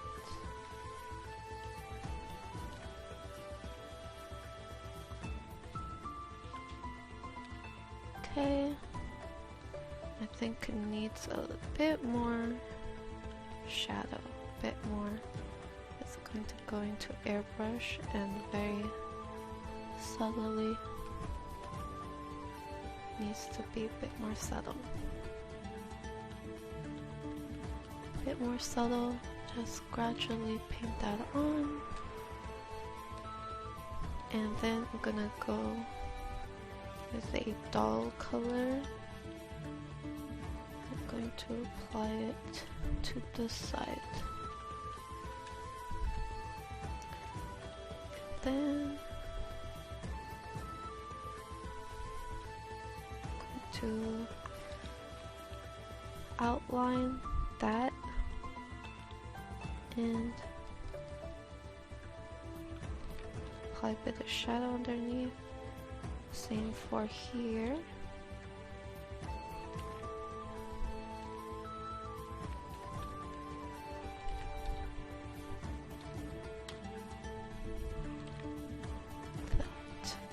Like that. Zoom out real fast, so this is what we have. It just makes it look a little bit softer, I guess you could say. Add a bit of highlight there. And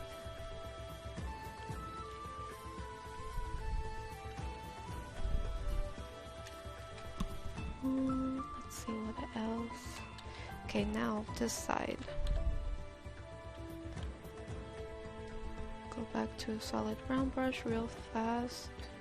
Gonna start by refining the ruffles on here because I did not work on this side yet, so time to work on this side.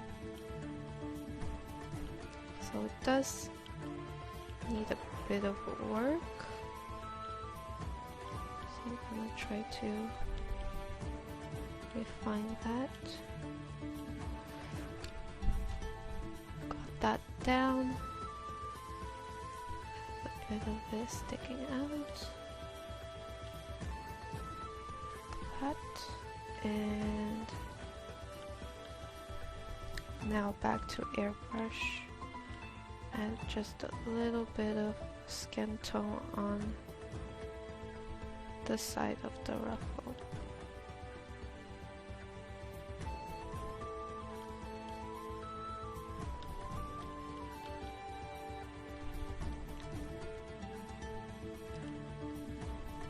And let's zoom out real quick. So it does look a little bit more refined, which is good. Okay. Let's zoom out back to the little purple part. Highlight this side of that, and then let's do a more defined line of where the shadow is. Nice and defined.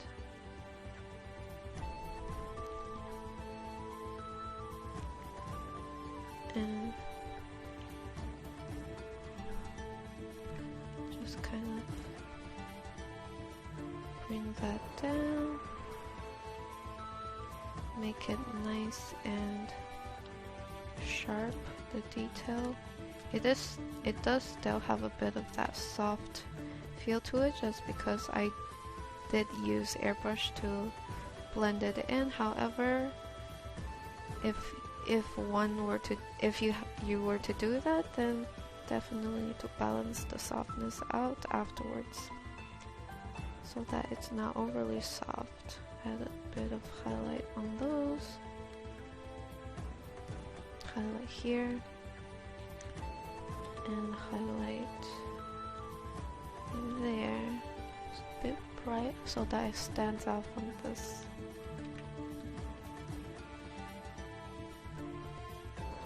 I'm gonna add a bit of that warm tone.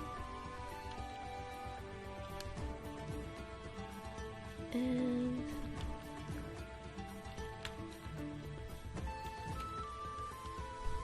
go.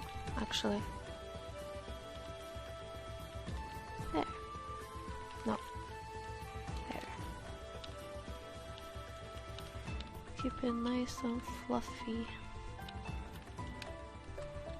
And I'm going to keep that selected. Add a bit of indentation here to make it feel nice and fluffy. Add a bit of highlight there. Indentation surrounding the arm thing. The gloves, add a bit of highlight, skin tone highlight in there to make it look like it's really like tight on the arms. And then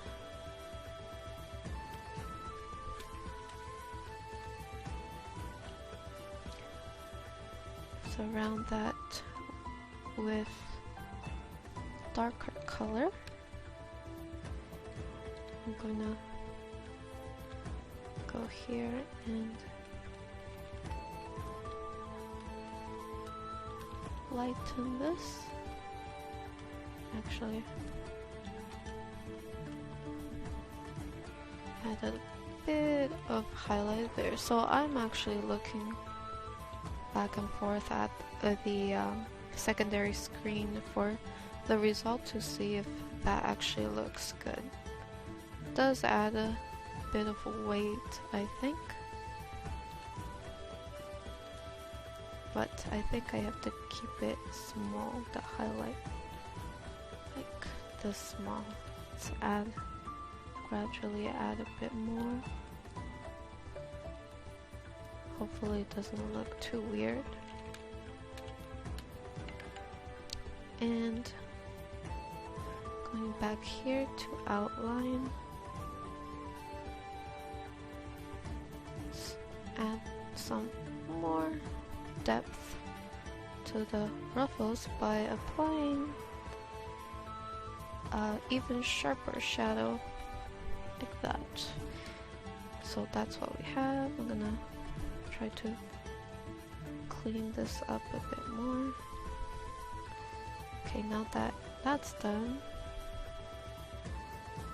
I'm gonna go in here and add individual shadow. Just kind of sharpen the shadow a bit more, especially here. Add a little bit of shadow there.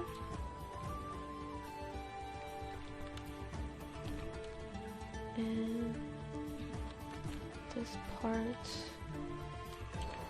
keep that there.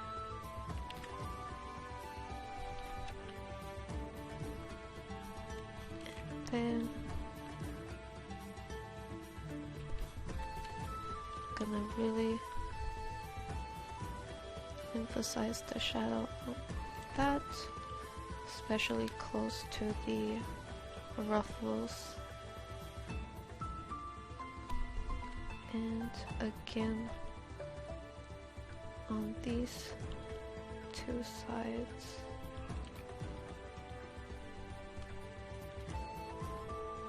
Like that.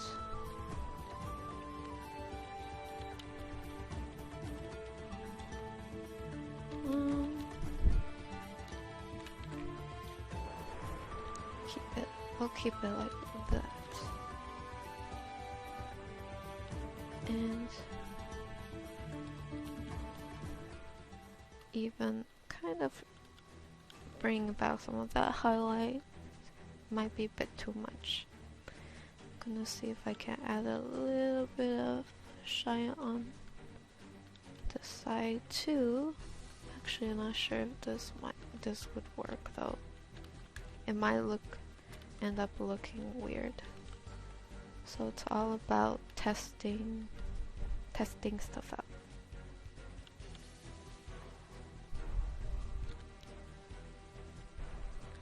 And I'm going to refine the side.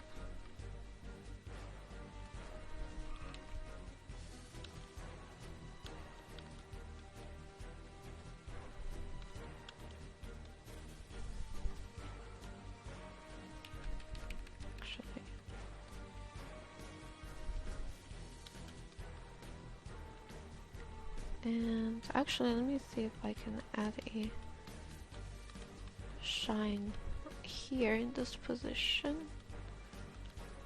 If we put that, nah, let's not do that. It doesn't make too much sense. We'll just put it here then. Okay, so this is what we have, just a bit more refined.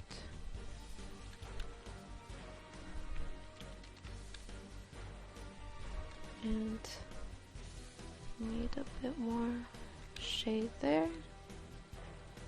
And a little more highlight here. So I'm gonna very subtly add that in.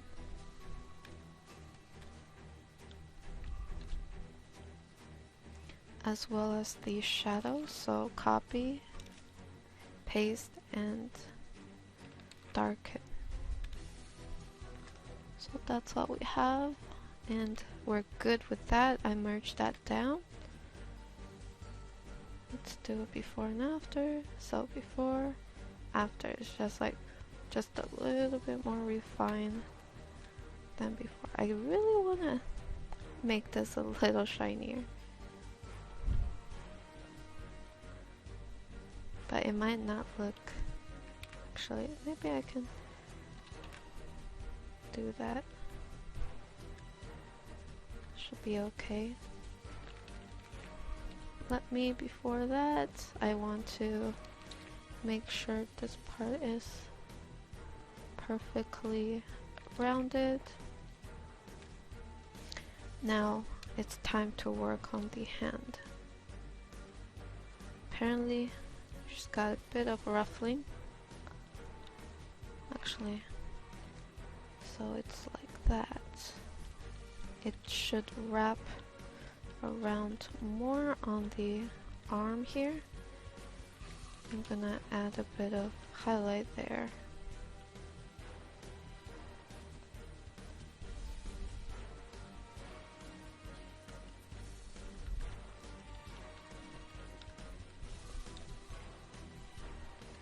There we go.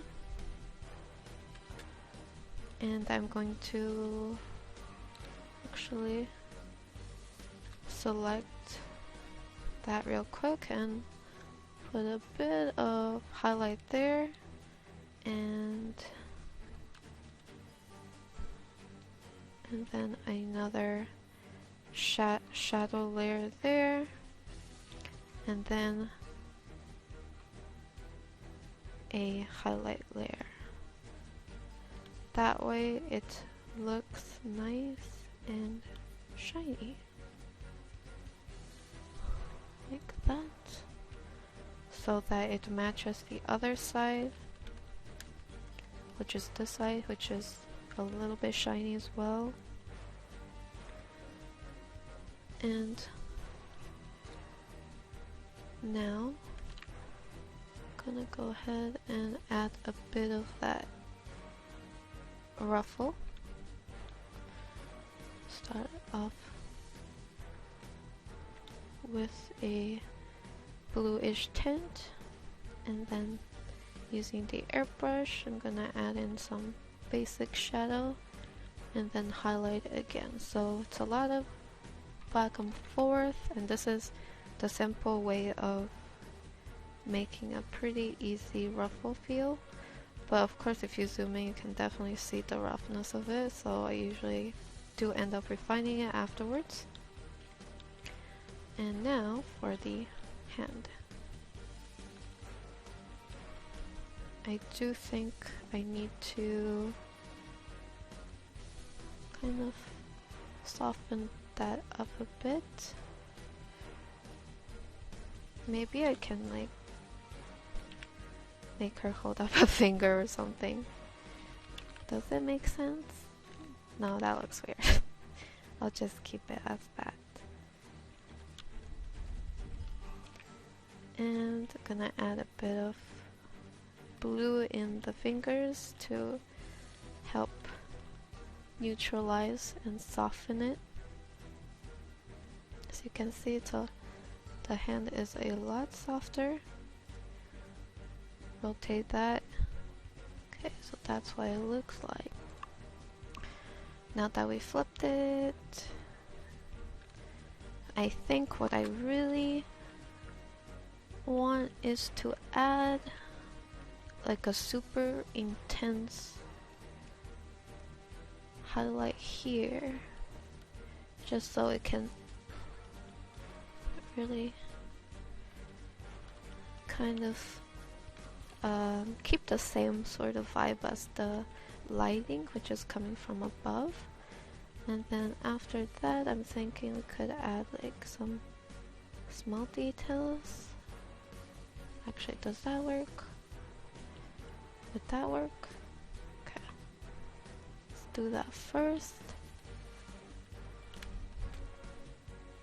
And then going to very softly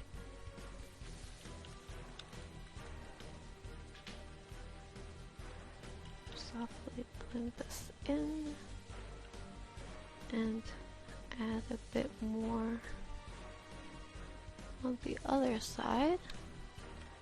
Zoom into the hand now.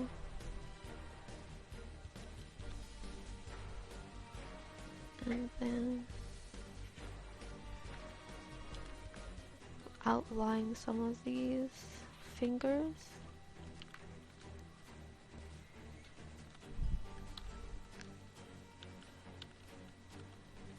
Like that.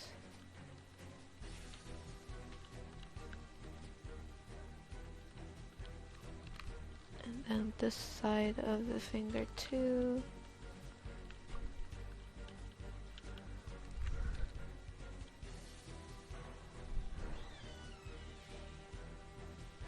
And of course I have to clean up the fingers a bit because it is a little messy. So if I clean that up, it'll look okay. It looks a little too, might be a bit too thin now. Okay. Let me real fast add some shadow there. Add a bit of that knuckle bone in. Right.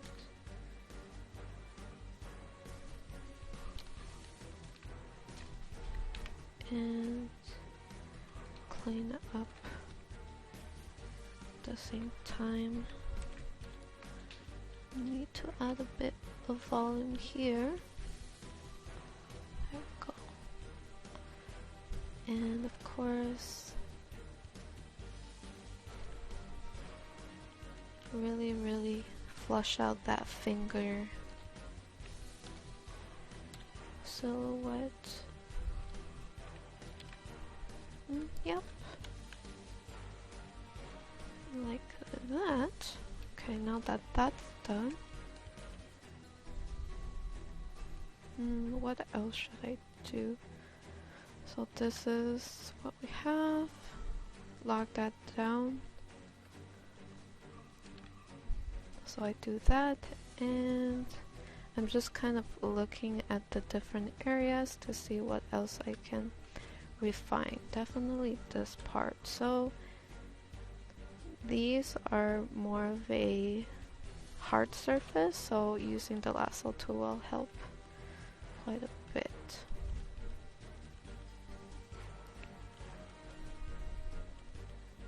There is a little ridge here. There we go. And I'm gonna use a bit of that bluish tint down here.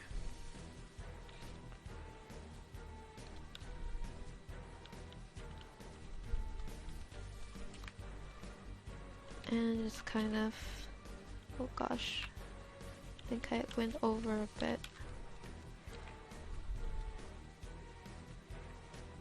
Just kind of select that hard surface, and a good trick is just to apply, to really emphasize that hard surface, just to apply a bit of highlight to it afterwards, which makes it feel very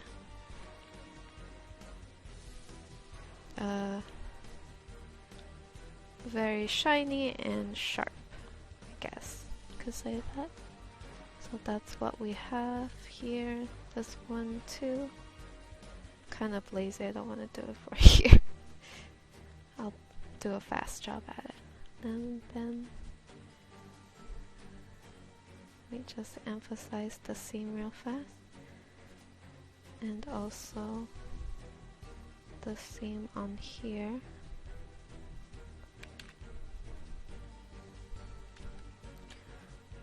And extends all the way there. That means the ripples will continue on the side too.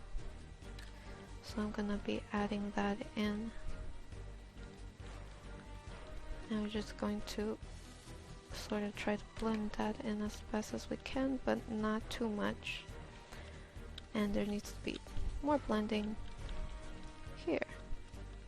Now that that's fixed, let's add a little highlight there and a bit of highlight there. And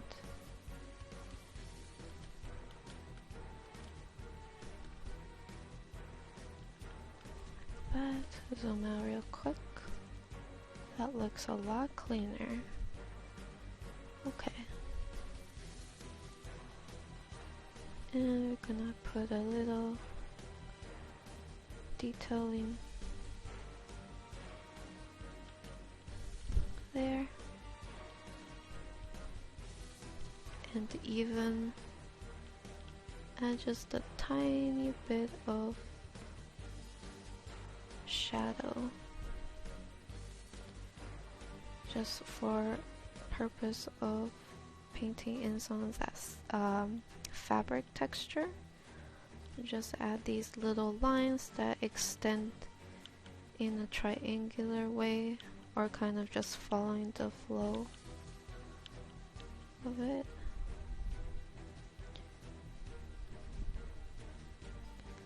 Like that. And actually what would help is adding the highlight for these. Instead of using shadow, now using a highlight color.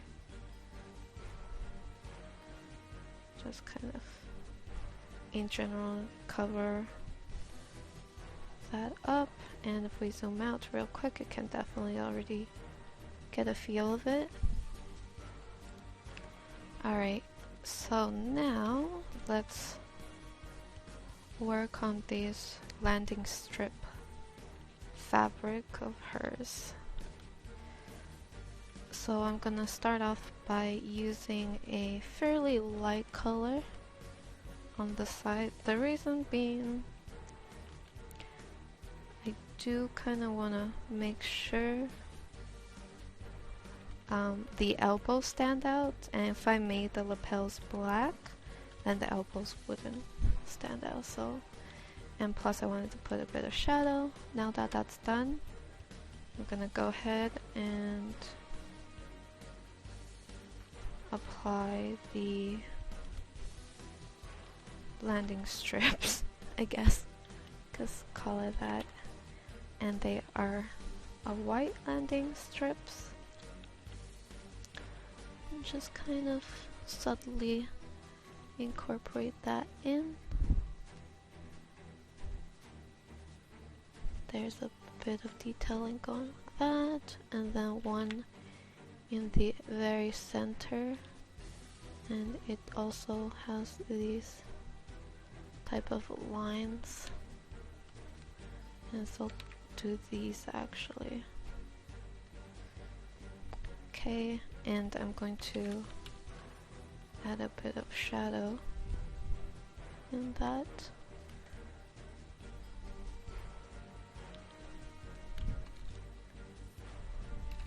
Remove it. Actually, let's keep that there. And they also have the other side with, I'm not sure, does this work? I hope so. And I'm gonna apply a bit of shadow there. Zoom out real quick.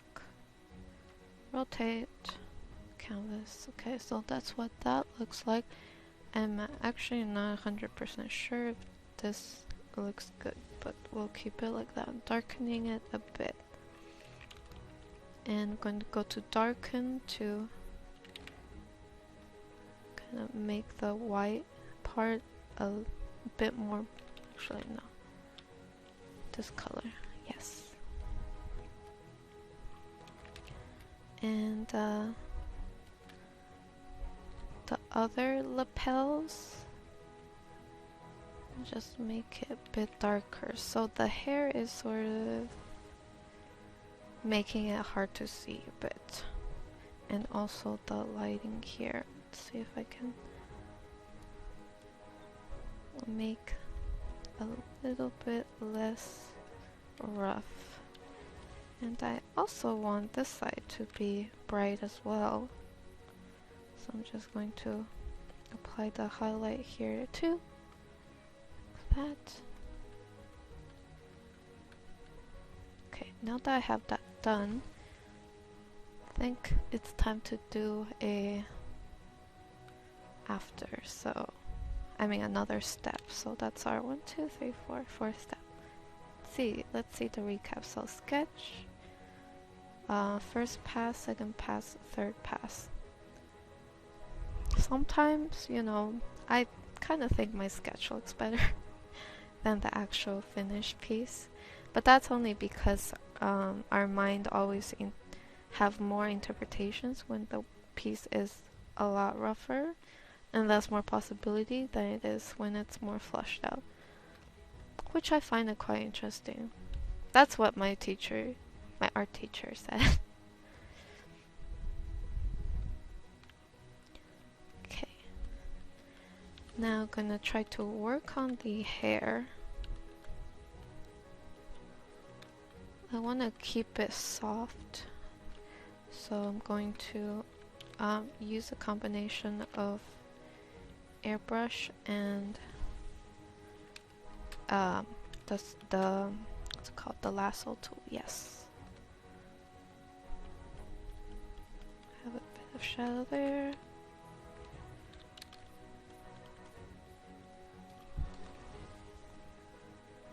Highlight here. There we go. And just very softly blend this in. Now sometimes I feel like it's better to actually refine on a separate layer, especially when it comes to hair. Sometimes you take it too far and it'll be hard to bring back the original if you don't have it painted on a separate layer. So that's why I do that. Okay, that should be okay. And then keep going down here. Like that. Lock that in.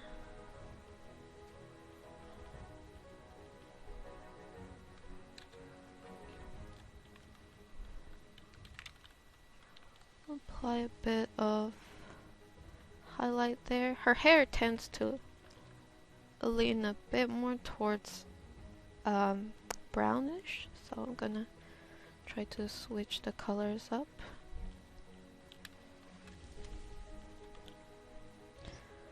And just kind of keep going, painting in the different strands using highlight.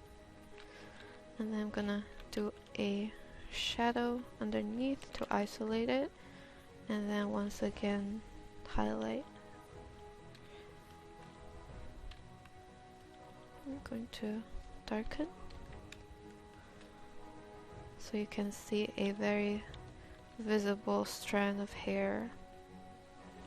Sometimes it looks good, sometimes it's too much, so you really have to see it. I mean, test it out. Yes, testing it out. Okay.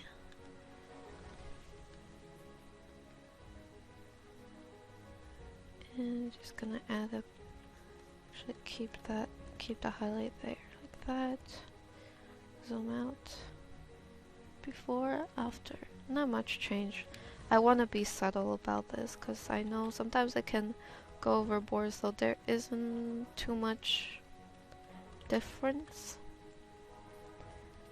And for here, what I'll do is apply the shadow and then apply the highlight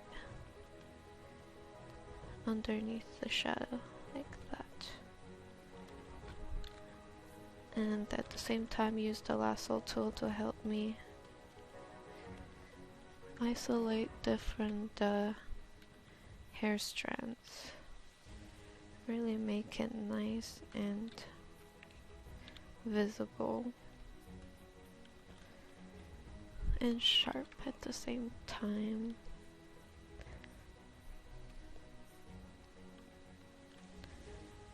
There we go.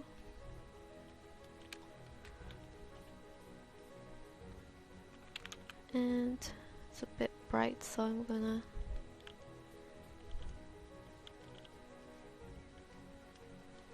kind of nicely blend in the highlight. So it is quite bright now, but at the same time I feel like it's a little unbalanced, so I'm gonna bring up the highlight all the way up here and connect it to the highlight I already have going on up here. and attempt to kind of blur that in. Add a bit of shadow there.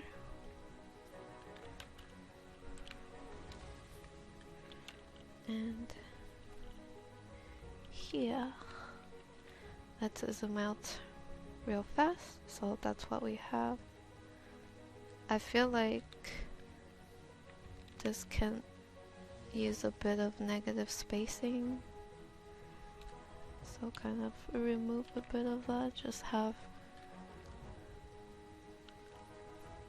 like expose a bit of the backgrounds, what I was going for, so have a bit of negative spacing.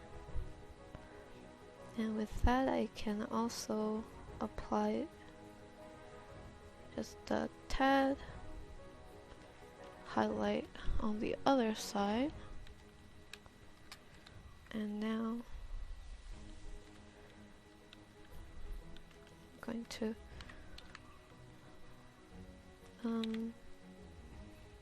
strengthen, not strengthen, kind of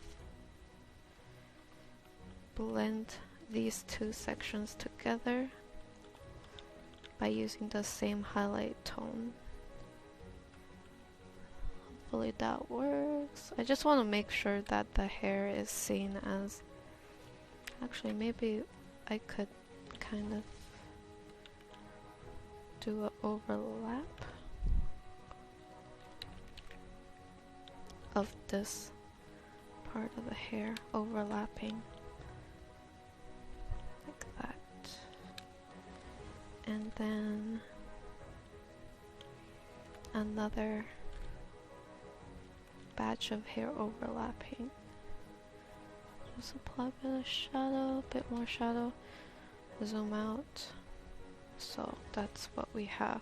Let's rotate real fast. So okay, so that's what it looks like. It does convey the idea, however, it doesn't look the way I want it to look.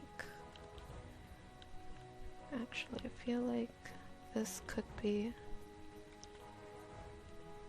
fall a little bit over here, so I'm just gonna drag the shadow over a bit more.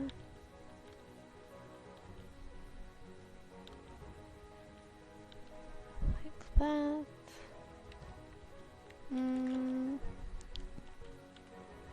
So now I'm just looking at it, see how the flow is.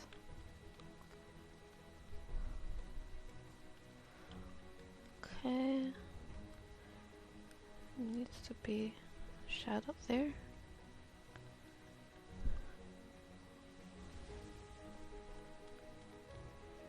And I'm gonna merge it down, lock down the layer real fast.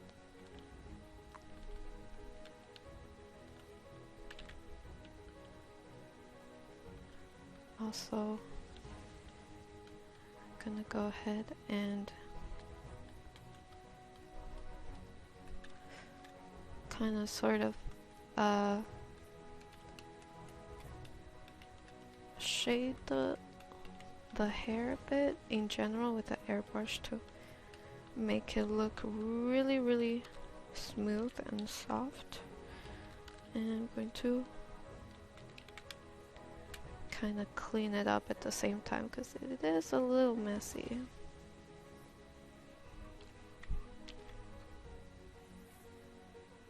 So I feel like I probably need to redo this part so that it's cleaner. Okay, so I'm gonna remove and clean the hair bits. As you can see, just trying to make them nice and the silhouette nice and clean. And then after that, I'm gonna work on the lapels and then another layer of hair on top of that. But first, I'm gonna work on the side a bit. go ahead and color this, shade this with highlight now after I darkened it. And I'm gonna use a bit of, actually let me see if I can add a bit of shadow this way. Like that. There we go. Okay, so we have that. And I'm gonna work on these flaps now.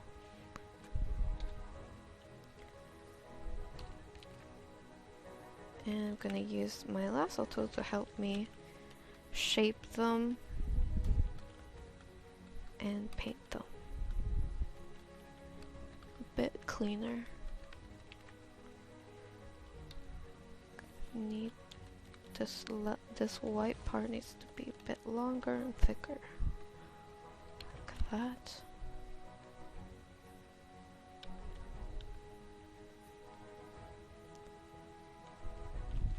And I'm going to put a bit of blue underneath. Shape this a bit more. Actually, even add a bit of highlight to them. Select the areas I want highlighted and highlight them. The reason being, I'm probably gonna have a bit of hair going around them, and the logic is the hair is casting highlight slash shadow, shadow on top of these lapel looking things. She does have kind of like some mechanical bits on top of them, like the little airplanes and turrets, but I don't know if I want to draw it because I'm lazy. Okay, now let's rotate and see how that looks. Okay, that looks okay. As you can see the hair, you can clearly see the mess. Remove that. There we go. There's another bit of mess here. And just generally have it nice and smooth. Transition smoothly. I'm gonna do an overlap of the hair later on as well. So yeah, this part needs to be just a tad thicker.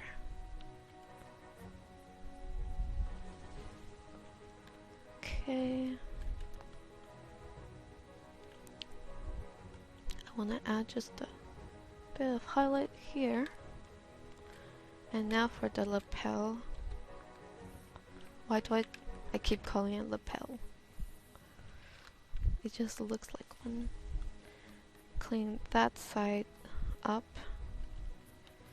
Gonna add a very bright white highlight to that bit.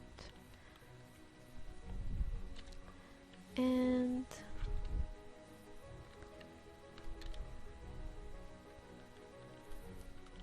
then I'm going to darken this.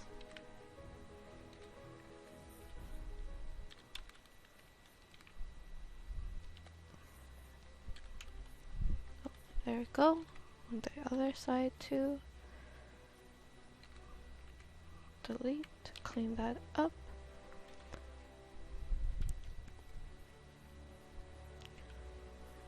And then the other side too, it also has a bit of white trimming. So I'm gonna put that in. Same for here.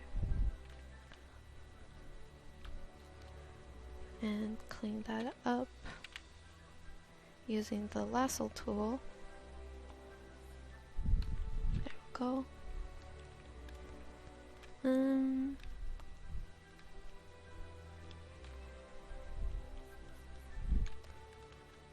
And gonna add a bit of, actually let's start by kind of having a bit of it in shadow, and then, oh actually yes, like that, and then perhaps this part in highlight, brightness, contrast, make it brighter. Adjustment, it's a bit too colorful, so just that part. Oh, yeah, kind of like that. And then I want to also add a bit of highlight to that so it curves around. Last but not least, this one. So this one, her design definitely doesn't look like this, but I wanted something to fill the space on the side, so that's why. Like her I feel like this is supposed to be like a metaphorical landing strip in her landing. It also sounds pretty wrong, but yeah, her detailing for that is like a landing strip for ships and, I mean, helicopter, and it's like all like floating up, so there's no way vehicles can park on top of that. But for the sake of composition, which means that usually I tend to break a lot of rules just for that.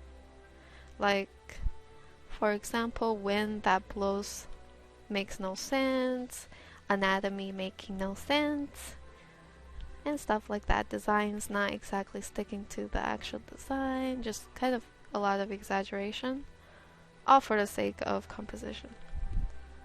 At least that's how I roll.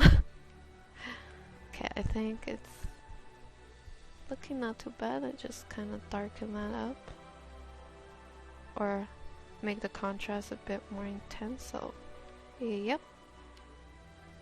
And okay, so that's what that looks like. Need a better background now, so gonna start by making sure the background is nice and blended.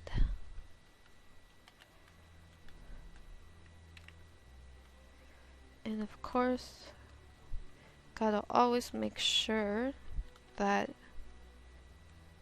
the majority of the dark bit has a bit of lightness to make it pop, and also her hair that is lighter, make sure there's darker background to make that pop. Actually, should I? Usually I tend to cater the background to the character and not the other way around, so usually if you look carefully at the backgrounds, they don't make no sense, but oh well. All for the sake of composition. Okay, I think that looks fine. Kinda wanna add some sort of what's it called, just some particle effects, just so that it doesn't look too boring. So let me see if I can do a bit of that. So I'm gonna kind of paint on some small petal-like dark thing, and then we're just going to blur that. Actually, I don't even think that looks that great. Well, maybe I can have it like that and lighten it, perhaps? Yeah, sometimes...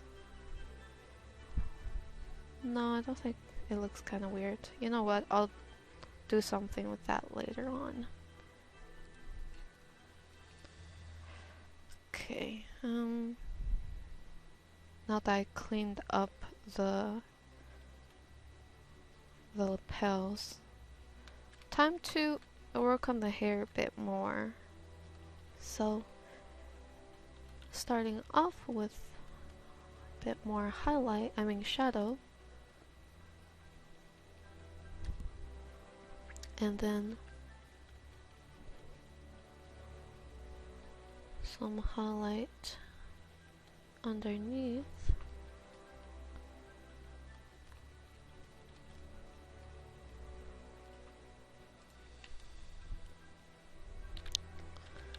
Okay, and just gonna keep going with that and using the lasso tool to secure where I'm gonna put the highlight.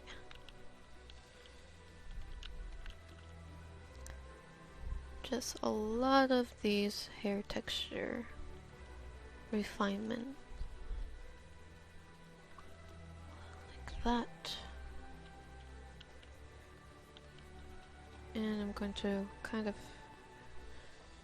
try to make the hair kind of cover this part, so I'm gonna leave that for now. Zoom out and keep blending and cleaning this down in the sweeping motion. And I'm also using the airbrush for this because I find it gives a nice soft feel to the hair, which I think is quite important when I'm drawing more of an anime style hair, and also realistic hair as well. Gonna select that part and put a bit of shadow.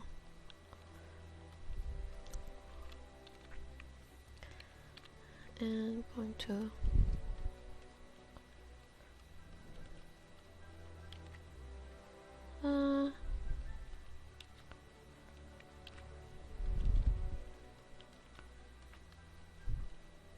see if that works.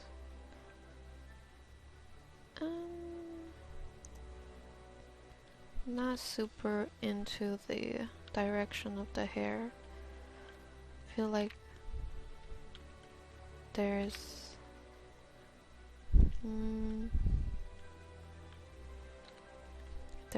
a bit missing. Maybe I can create that, so I'm gonna make another layer and have that kind of wrap around like that. So this would be the other strands. Actually, not really looking too good. I'm just trying it out, see if it actually works or not. I mean, it does create a bit more interest.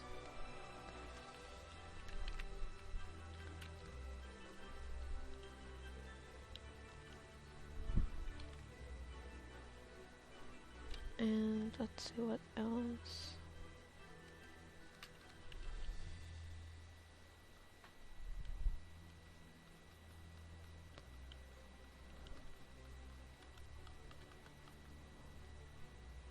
Let's zoom out real fast. So this is what I edited.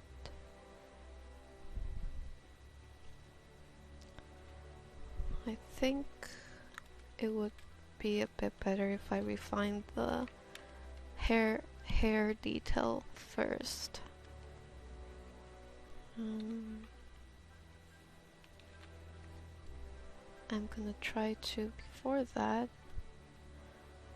add a bit of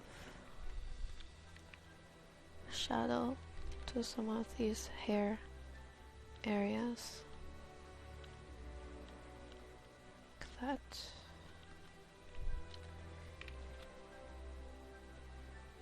And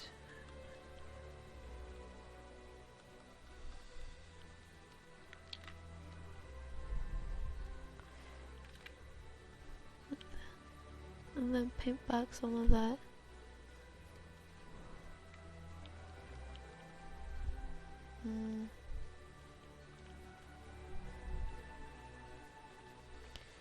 See if it would actually work if I did something like this. No, I think that would look too much. That might be a bit too much. Yeah, let's just keep it like that.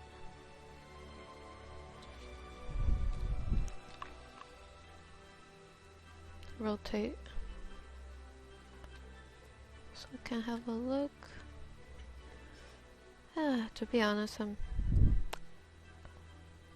not really happy with the hair too much. Probably because of the way it's falling.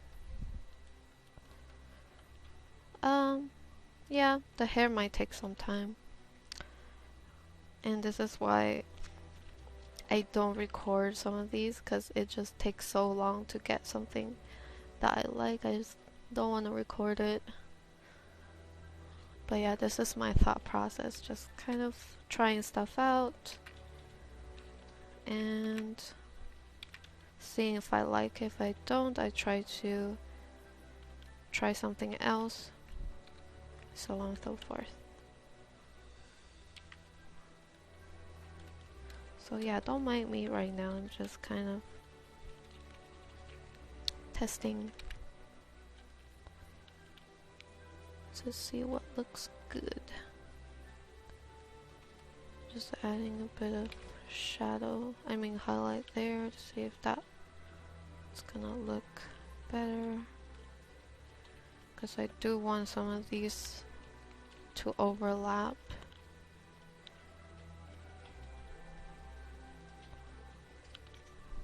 Okay.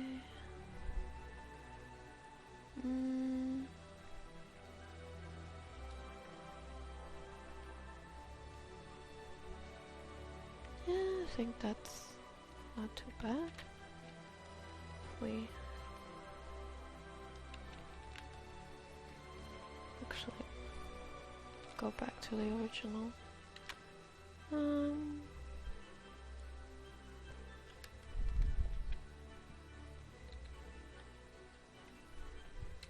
Move that. Lock that down.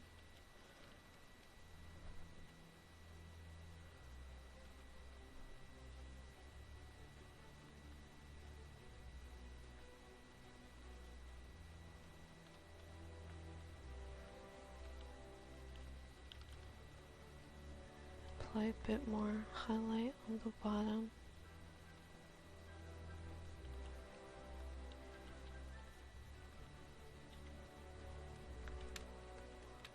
Okay. Remove. Zoom out, and have to kind of refine this a bit more. It is quite rough, have to admit. Maybe I can add some small strands, not too visible.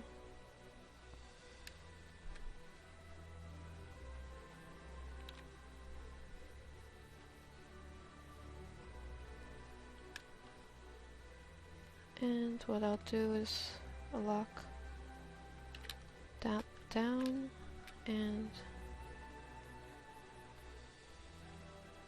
I'm going to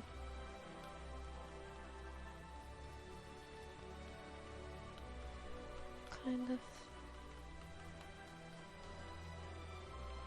add a bit of highlight surrounding it, and going to use airbrush. Gonna apply a bit of cool tone instead.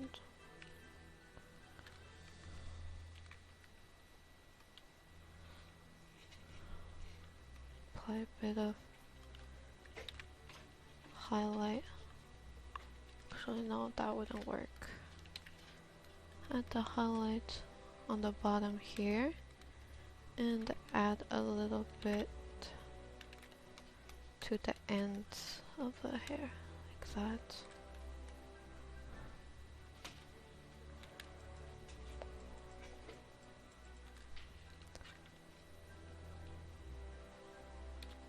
zoom out.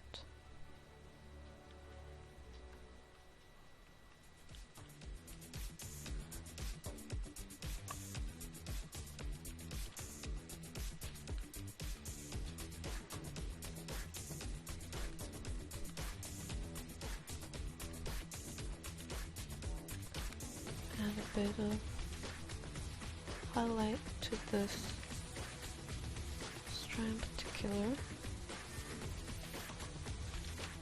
And then shadow underneath.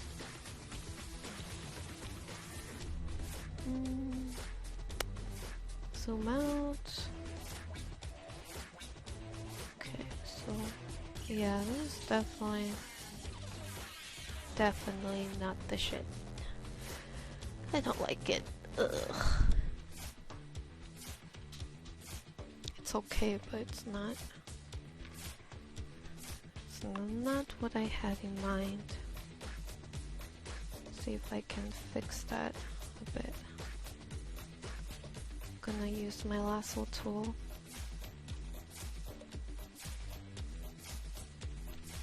Copy paste. Just to really emphasize the highlight, the light source. Click that up.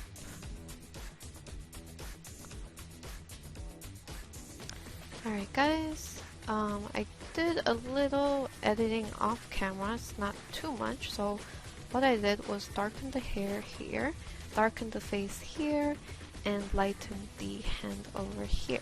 So that's what I did. It's not super big, but sometimes I tend to do that. Normal, so that I can render this out better. Okay. Now, I think it's time for us, actually before that, I do want to make the head just a tad bigger, and then kind of feels like the shoulder needs to be a little bit darker here so that it stands out a bit better. Okay, now for the hair part, the hair decor, which I think will be just a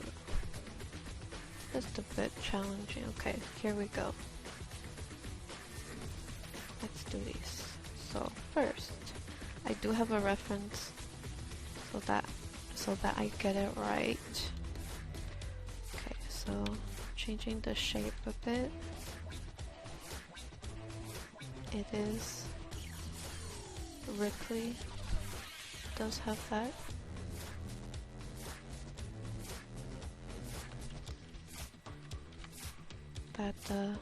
Frilly look, so I'm just gonna go ahead and do that inverse, and then let's see. So basically I had it the wrong size, so I'm just gonna do that properly.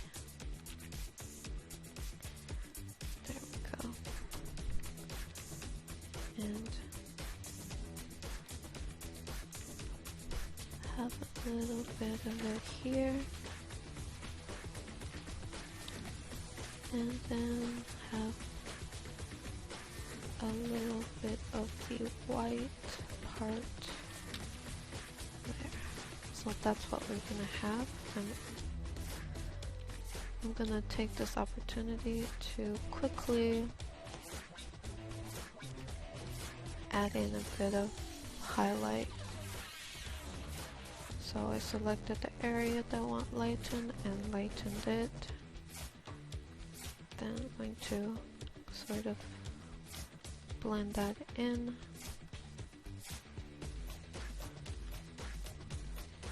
That.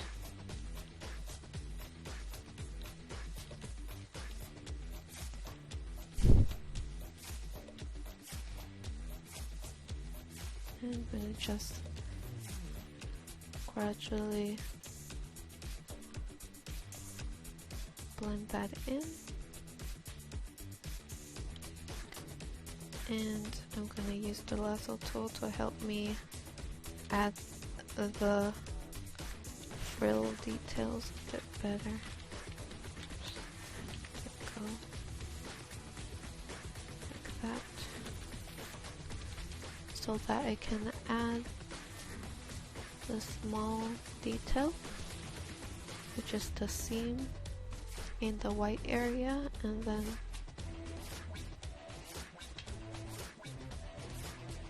this little bit here.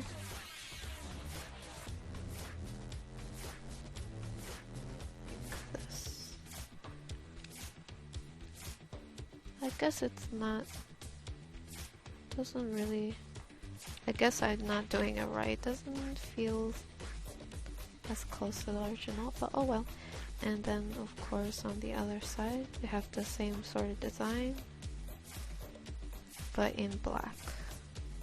So it's the reverse, and I'm gonna be using a bit of blue here to use as highlight.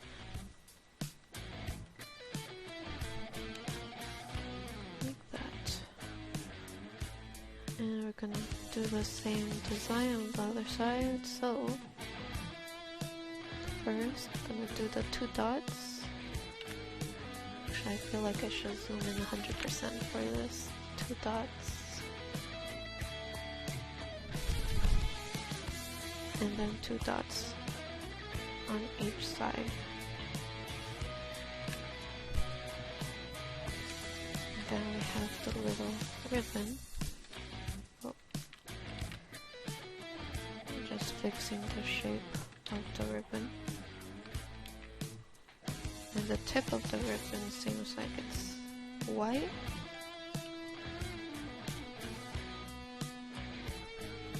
That. And put a bit of highlight again. I guess it doesn't look too different. Or just keep it like that. So this, we have this side mostly done. Just gonna add just a tad bit more shadow in some of these areas.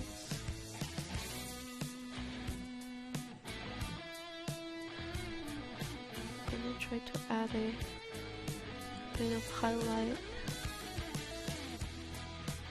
in here.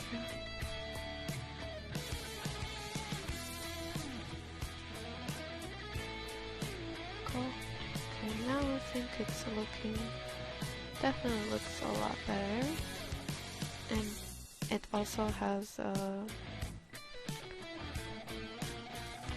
not sure if I should make this a little bit bigger or leave it as it is. I just made it a bit longer, that way it will hide the hair a bit more. But that just means I have to add in, paint a bit more details into it.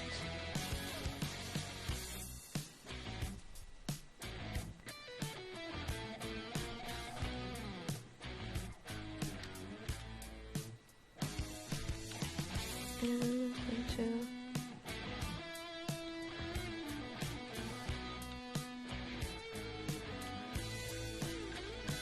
a bit more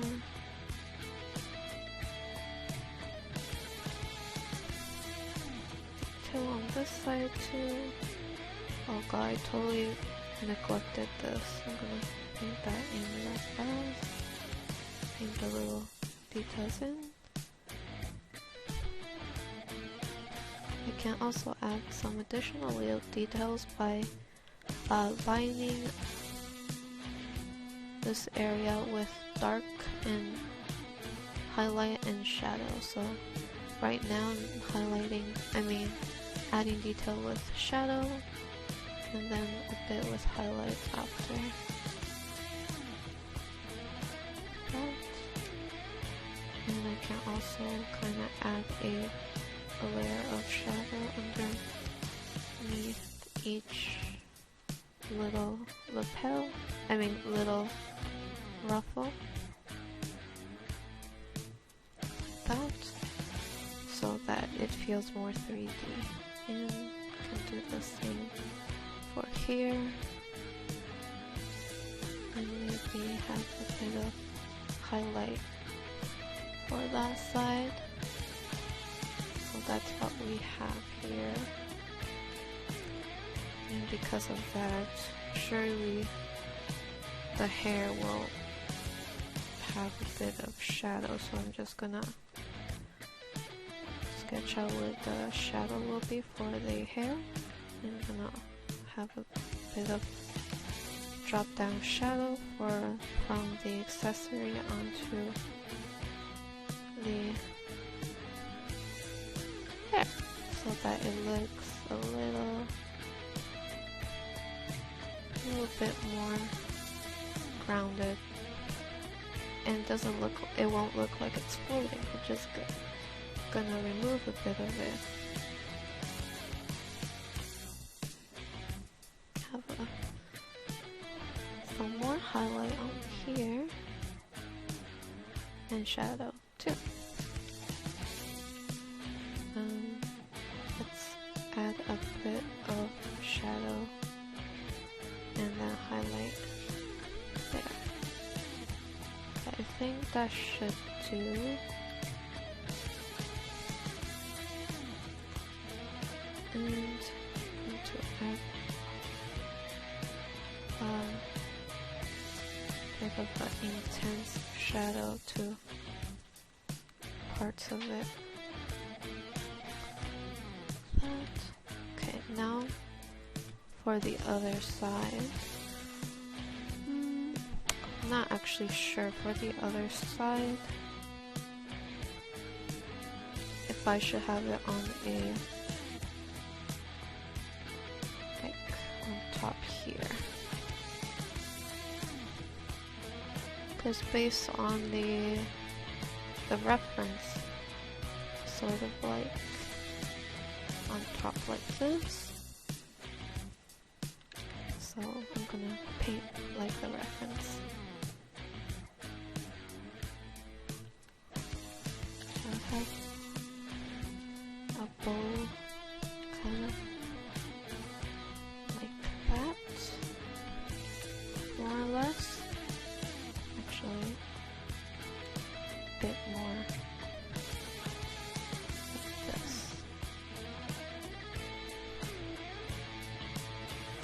And then up. And it also shows the hair, the ponytail where it actually starts, which I think looks good, so I'm gonna follow that. And so it begins. So I have it once again completely wrong. It is the opposite. So I'm gonna start off by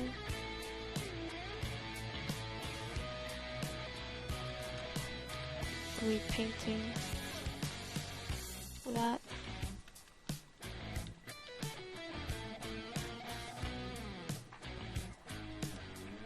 And then the other side. Oh gosh, there we go. On the other side. Actually, let's keep it like that. And then paint that down. And then this side, which is white, and then another side, which is black, and of course have to clean that up.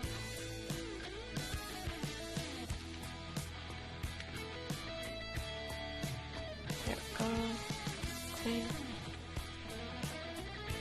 And then one more.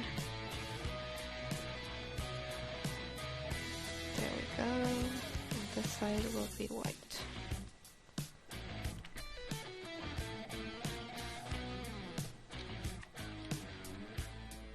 Oh god, that is a lot of ruffles.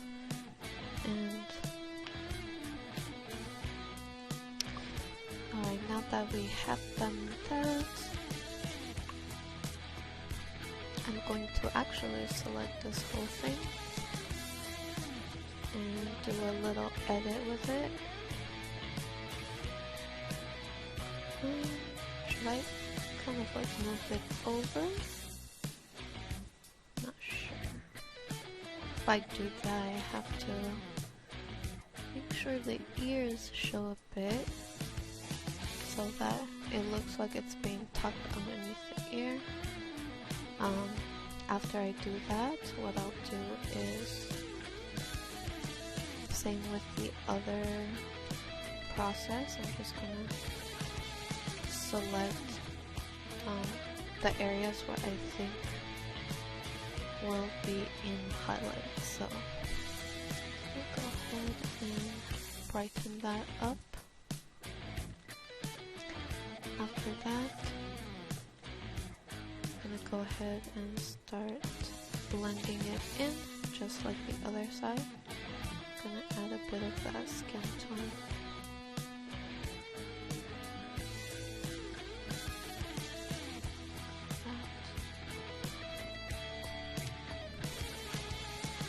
And also on this side, so on this side, I'm going to stick with the same color I did for that side, and it's adding just the teeniest bit of it. And after that, we can go ahead and start lining it. First, we're gonna work on the white part. After that, what I'll do is, instead of working on the little dots right away, what I will do is start by applying a layer of shadow underneath each rough detailing. And for the areas that is contoured by dark fabric, I'm going to use a highlight for that. For this, I'm going to use a shadow shade here too, and a highlight shade here. And at the same time, I'm going to go ahead and just do some extra little details on the darker fabric portion. So what I tend to do when it comes to small details, I do like little circles. Like that creates a certain lace look. And then we're gonna go to the dark section and line it with a white strip. And here too. I'm gonna try to keep the part that's in shadow fairly dark, and also could use a blue color to line. Now when it comes to the part in highlight, use the color white to line so that it pops. Now that we have done that, I'm gonna line the black part with a bit of highlight, like that.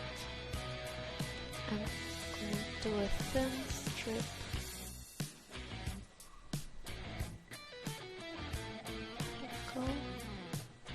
After that,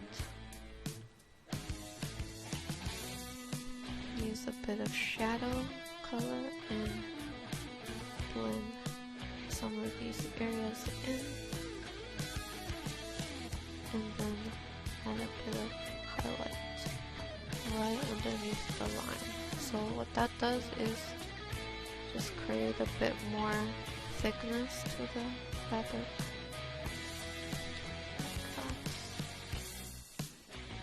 can also do it to the dark part too. I'm just gonna use my scribble method to scribble some shadow. Sometimes worse, sometimes it looks dirty, so I'm just gonna blend it out with the smudge tool. Just gonna add some more highlight.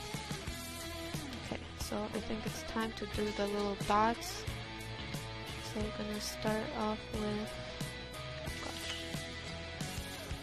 little dots here, and then on the other side now. Now here, I feel like this side is much cleaner than the other side. And then dots there. Alternatively, you can do this by, if you're really lazy, do this on one layer and copy paste.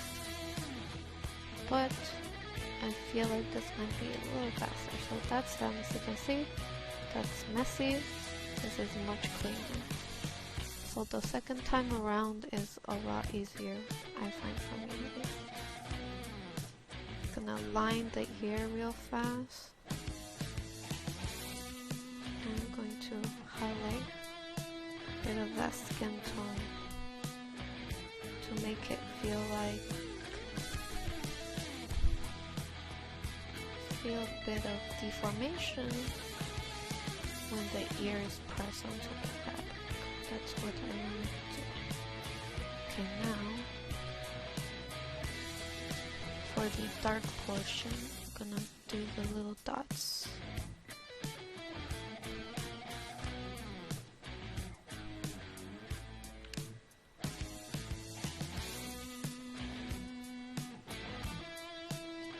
Okay, and then on the side, now down here is the last one. And there, I wasn't really paying too much attention to the spacing of these. I think that should be it. And of course, all of which converge to the bowl. So I'm going to use a black to emphasize some of these darker parts, just for that extra detail, only inside the shadow area. So I'm just gonna do a very rough, sketchy application of where the shade is. Now onto the bowl. So got the center of the bowl where it folds into a knot, and the other side, there we go, and we have shadow on the side, that, and clean that up. I'm going to lock that down so I can properly apply shadow. There is a bit of blue light going on here just to kind of make it go together with the other side. Okay, and then really carefully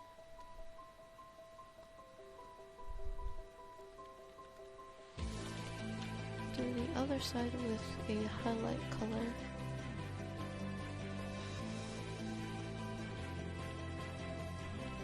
Like that, and then try to blend that in as much as we can. And of course we have the strips at the tip of the bowl. So there we have it. This is what we have. And of course there is actually another side to it.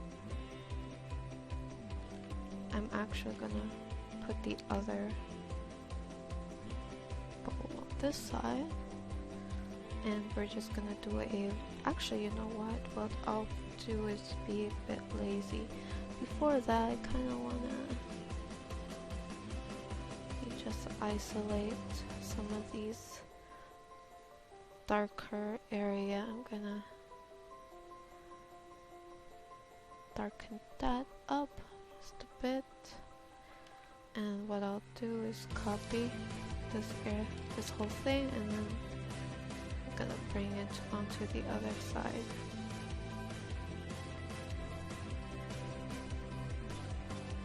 It's a little copy paste, but we'll play around with this so it doesn't look as obvious. And going to darken that up, and then I should probably name these ribbon. Oh god. Okay, and let me just, okay. So each of these little hair ornaments also comes with, let me just put that one separately.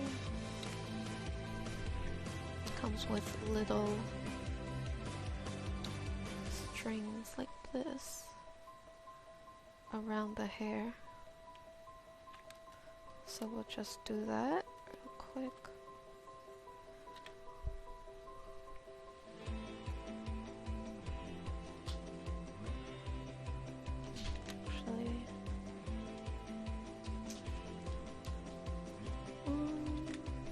Maybe I should, no, that would actually,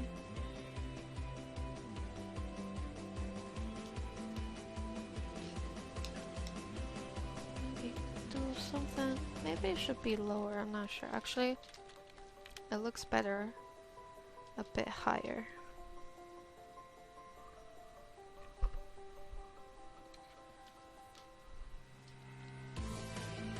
I think that should do it. Let's just zoom out real quick to see that maybe this one needs to be a little lower so that it matches. Zoom out. Quick. I think all the details are fairly established. All they're left to do is the face, more or less.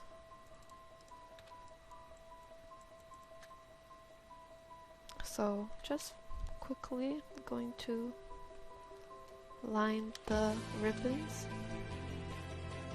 Doesn't really need too much detail, so I'm gonna be a little lazy with them. Now, what's this? Oh, ribbon. Should probably work on the hair a bit, so go ahead and start by adding a bit of highlight on here.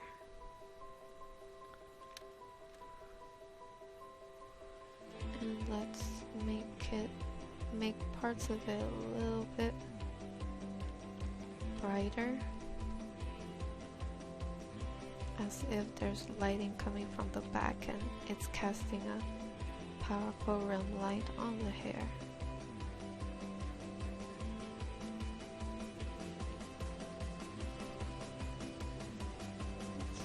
Let's see if that actually looks good. So zoom out real quick.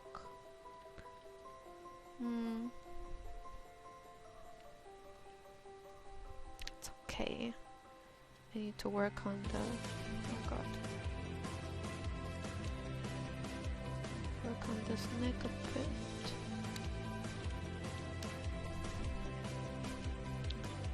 And also the head part. So the head, because of the ribbon, we're gonna have to add just a teeny bit of shadow.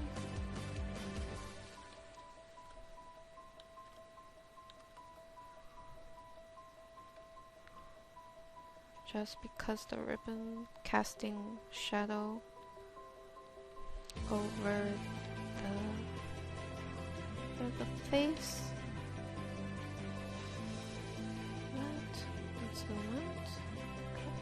The face is a little delicate, I have to say. I need to do all edits on separate layers so I can go back easily. Going back to the hair now.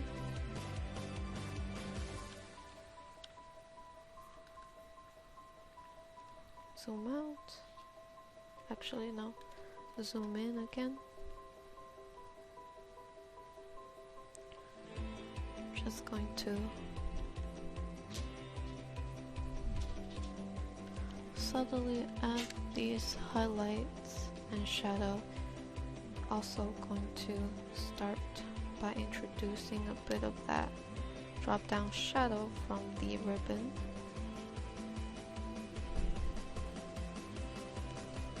Close.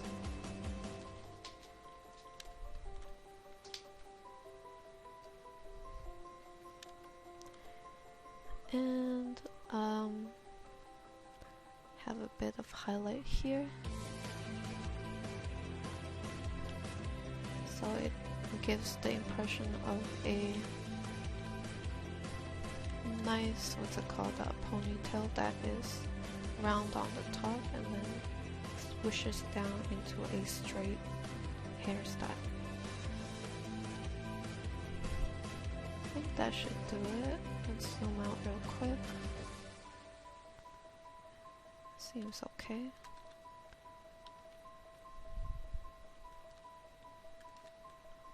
Going to apply just a bit of highlight and then full on light here and maybe a bit of lighting here, and then I will probably do another layer of hair. Oh gosh, I didn't realize the hair was kind of... Let me just move this around. Okay, now that that's done,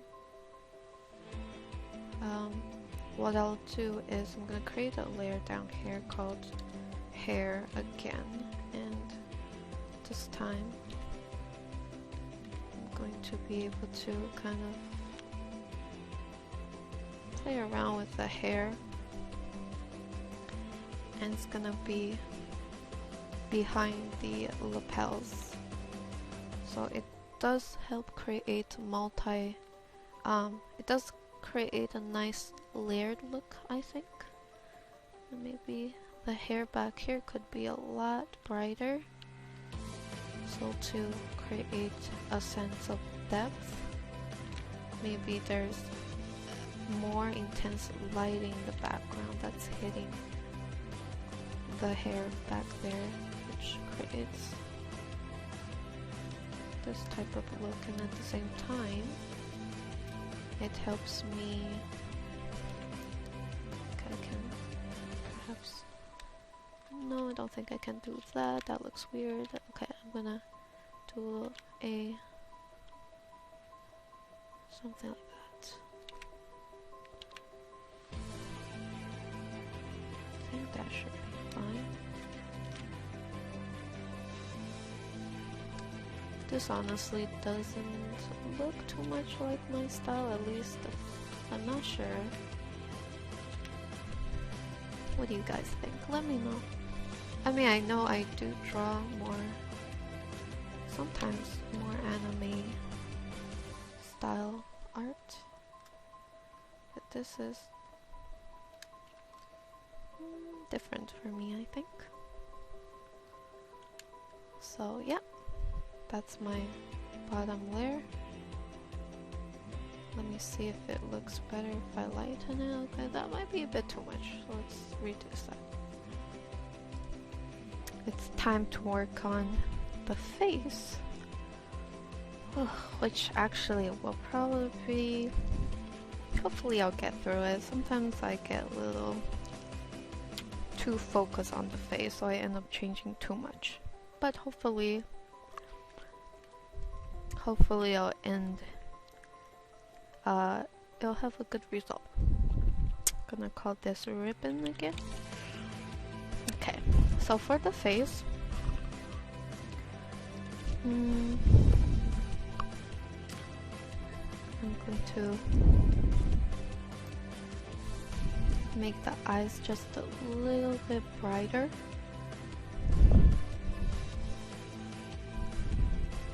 So just a bit more red. And then gonna zoom in to make sure that I get a good subtle detail in, since I don't want to make the lines around the eyes too much, too harsh, so I have to go in very gently for that. And at the same time, we have the hair.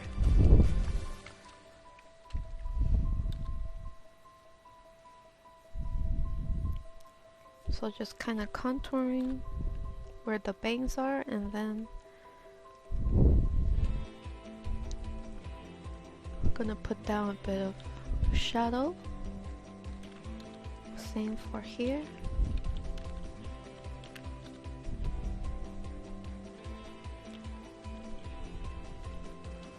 That, and then just kind of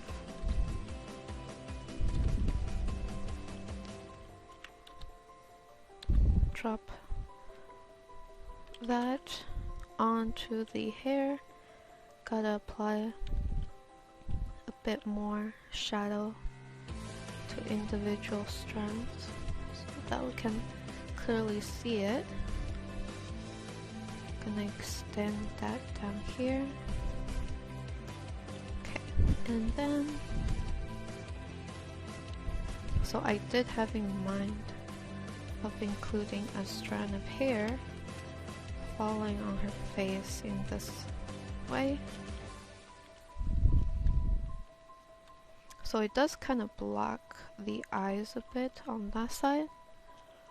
Let's see if we can sort of clean up this mess here. So I'm gonna start off by painting in some of that eyelash to the side, and I'm gonna sketch out the eyes a bit more.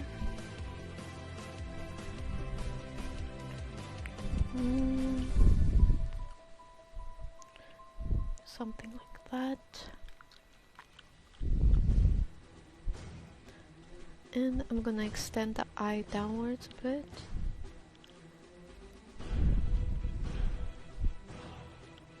That, and then add a bit more eyelash on top. Anime girls could always use more eyelashes.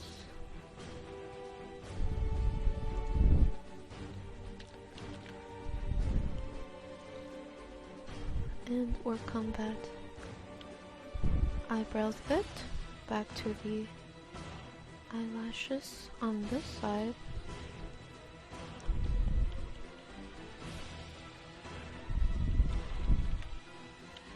So I'm gonna zoom out. Have a look. So that's what we have. It's getting there. I think this eye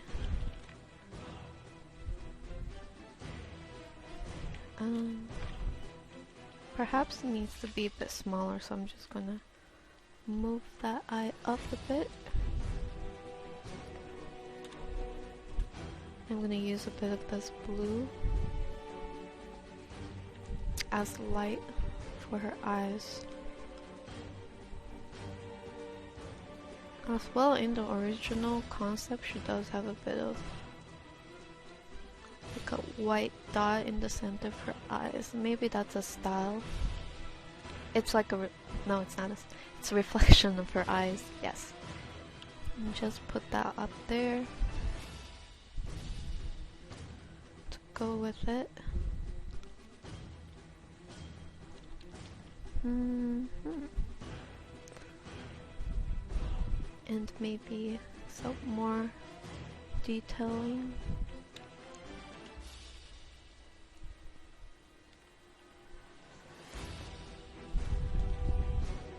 Gonna start blending the face in slightly.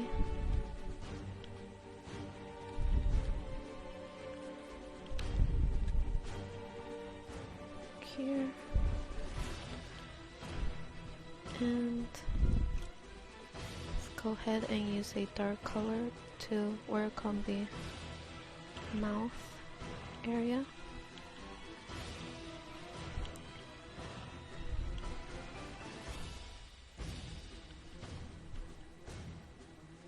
Like that. And I see that this eye looks like she's looking up, but this eye looks like it's looking down. So gotta balance that out somehow.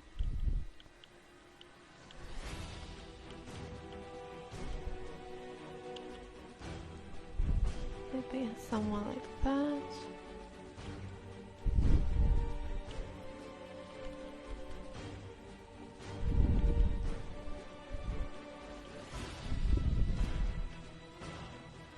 We can keep it like. And I'm gonna flip it just to see if that looks good. Honestly, not super into this. I actually preferred the previous version better, so I'm probably gonna lower the opacity a bit, or maybe even increase. No, that's too much. Maybe I won't have. I'm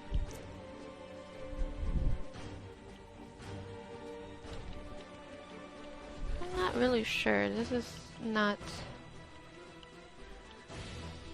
giving me the anime vibes that I like. It's probably the mouth. I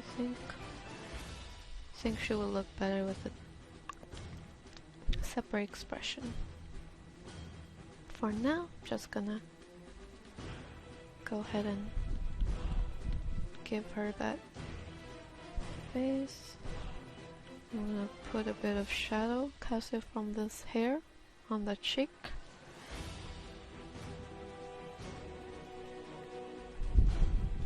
Gonna see if it helps if I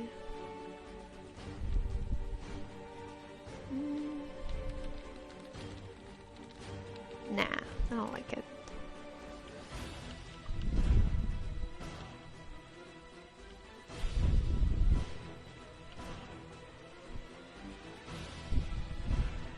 I think the other one was better.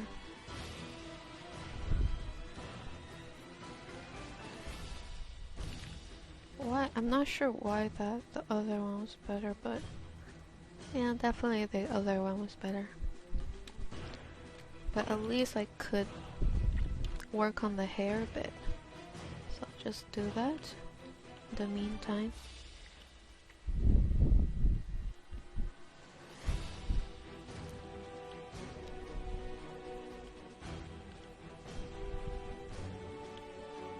I'm just going to softly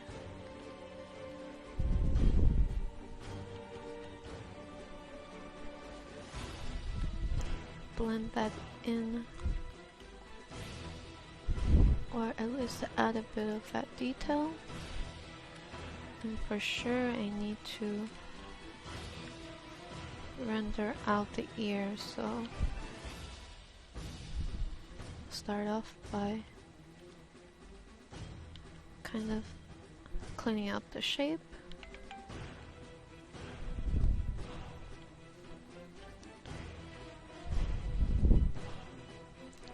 I think that looks a lot better.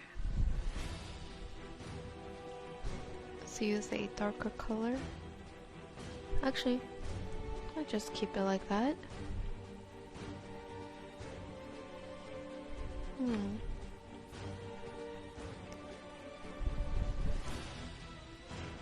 think maybe it's better if the face was a little slimmer like that.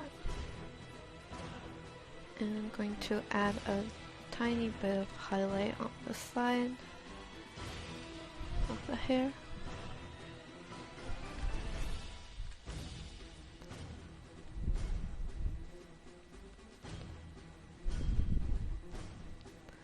And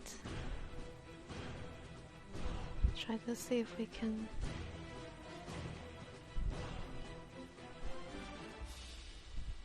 fix this eye right here. Just gonna make it a little bit more squinty so that it matches the other side. Oh, I'm gonna go ahead and take the blue color and pop it on that side so it's like a nice little reflection.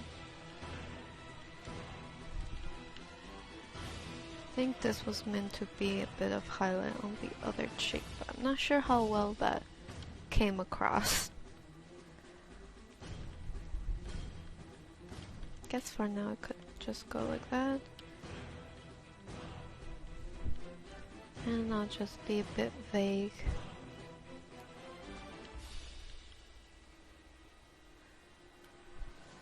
Let's blur that. And not really.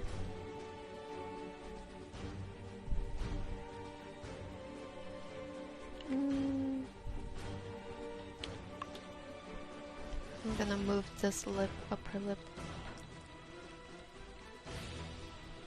Yeah, let's just keep it simple, I suppose.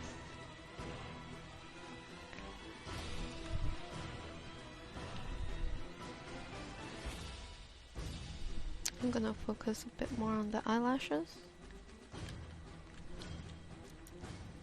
And also on this side of the eye, let's make it a bit brighter. Because it was a little dull. So now it's just that much brighter. I'm gonna paint in some reflection from the eyelash.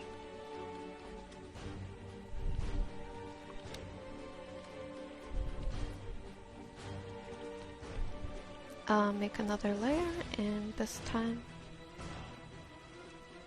I'm gonna see if I can apply a bit of shine to the hair.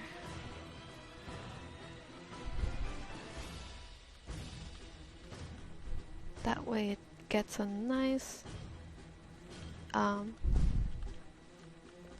shine look to the hair. And it's quite anime-like, so I'm gonna do the same to the top of the hair. Just going to keep blending. Put a bit more highlight up here and gradually kind of just paint. And then what I can do is I can also start by adding in rogue strands of hair that just doesn't want to be part of the rest of the hair clump, and kind of add some strands here and there.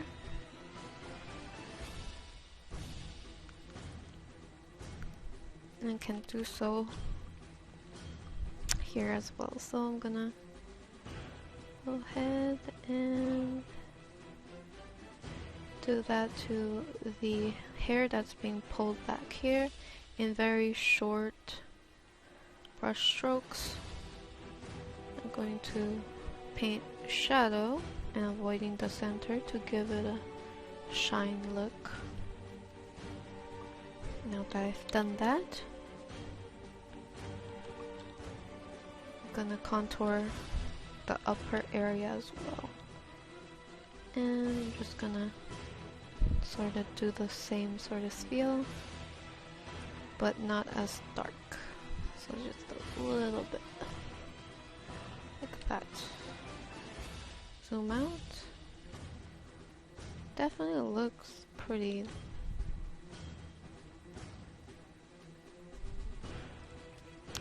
Although if I do this, I don't know, it looks kind of out of place because now I have to apply the same sort of effect to the rest of her hair, kind of.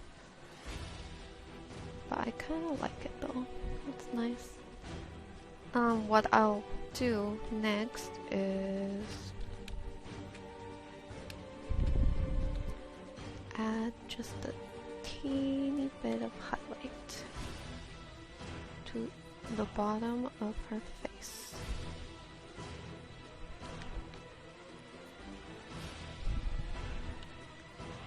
And a little to her nose. I can put a tiny nostril here.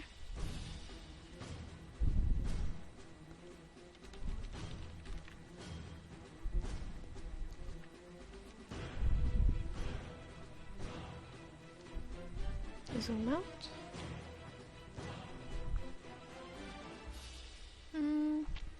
It's not really. I have to work on that face. That face is gonna take a while. I might. You know what? I do like it before this. Before the change. I don't know why. Just like it more like this. I'm gonna copy that eye. I'm gonna bring it over to this eye. I think that looks a lot better. And what I'll do is I'm gonna try to blur this in a bit. So that's done. I'm gonna try to add a bit of that shine to her hair, just a little.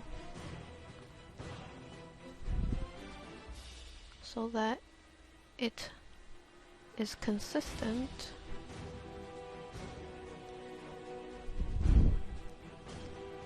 Can just add it just on the top of the hair, and if it's too much I'm gonna blur that out a bit. And now for the other side, always on a separate layer of course, and I'm just gonna do the same.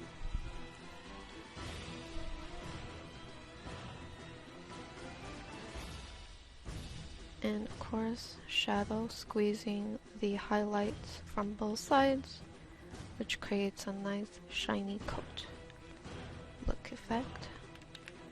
And I might even do a little bit at the very top, like that. I'm going to lower the opacity so it's not super crazy. Going back to the head.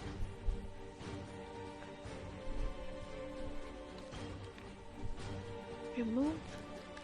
Okay. It's definitely getting there. I want to remove that. And new layer.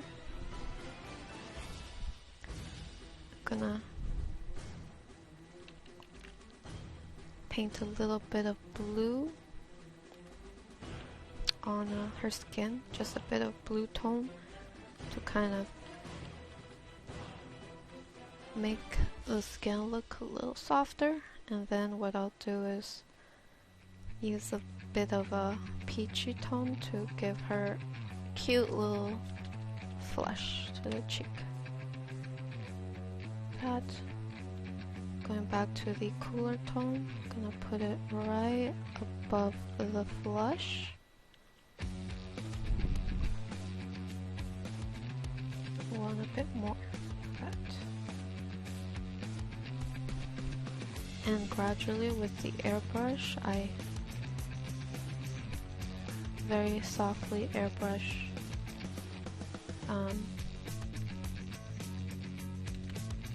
the face. still want to fix the ear. I'm going to add just a bit of pink here, and then I'm going to add a bit of blue tint.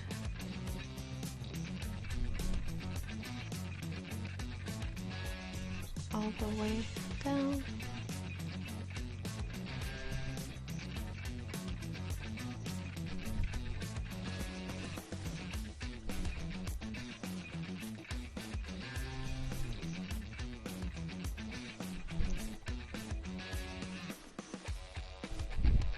There we go. So it's her ear look a bit softer. So this before, after. And then maybe we can do some very anime blush lines. Definitely. Oh god, that's red. Actually,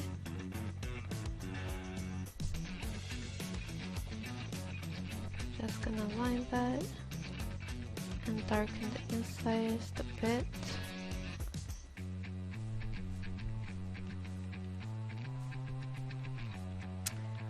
The way I drew her makes her look so much more anime than the actual style. Like, she's not supposed to look this young. I guess.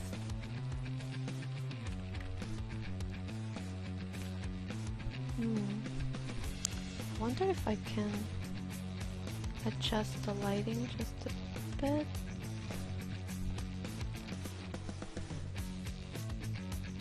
And also want to see if I can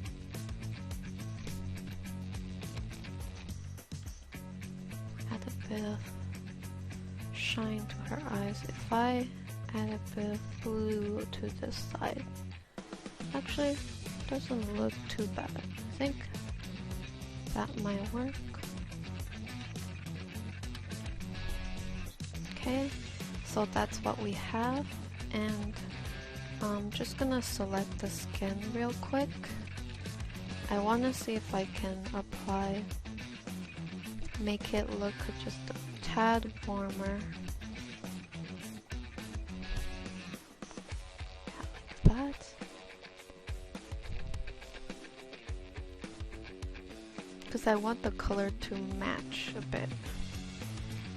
And for the eyes, make it a bit redder, so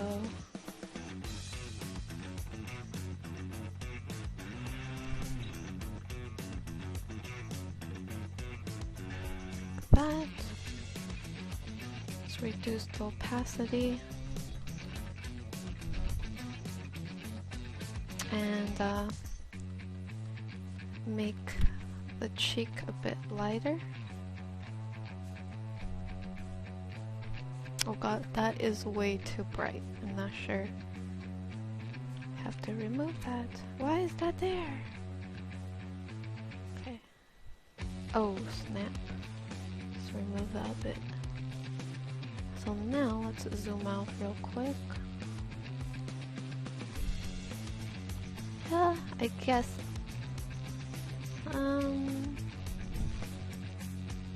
Guess this will do for now. Oof. But yeah, what do you guys think? To be honest, I do kind of like the lighting here a bit better. Oops. I'm not sure. But this one looks a bit more finished, that's the thing. Okay, let me see if I can brighten that pigtail up. Man, this is major deja vu, like. And I'm going to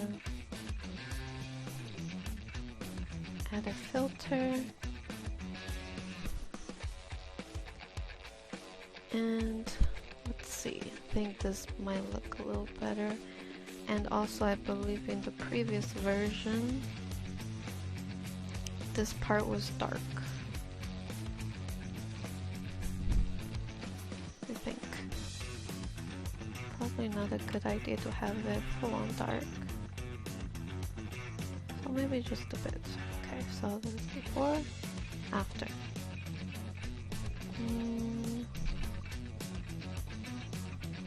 Maybe I should just have a little bit of shadowing between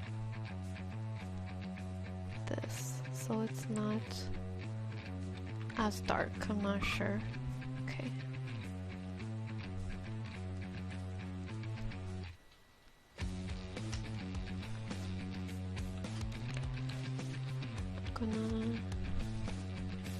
Oh gosh, I need to fix this area so it looks connected.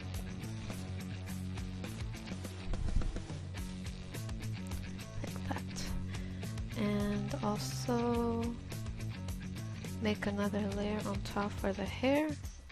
I did mention that I wanted to bring this up, make the hair kind of contour her, but I'm not super sure if this will work, so we're just gonna try it out real fast by painting that in, and also maybe this one too. Just have that over, and this one too.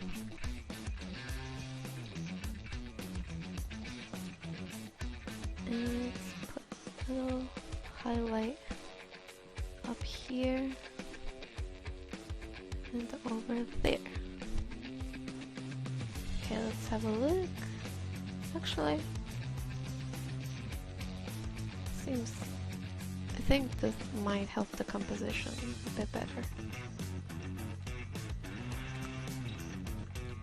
And then what I'll actually do for that area is gonna try to see if I can have a bit of shine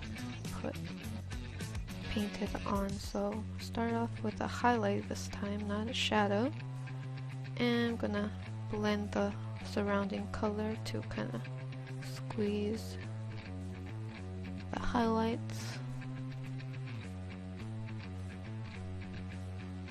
So that way it looks a little bit more, what's it called, it fits a bit more, it goes well together.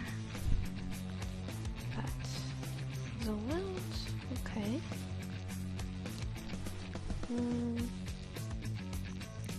For the eyes, I did want to see if I can lighten the whites of the eyes, just by a bit, and make them a bit more blue.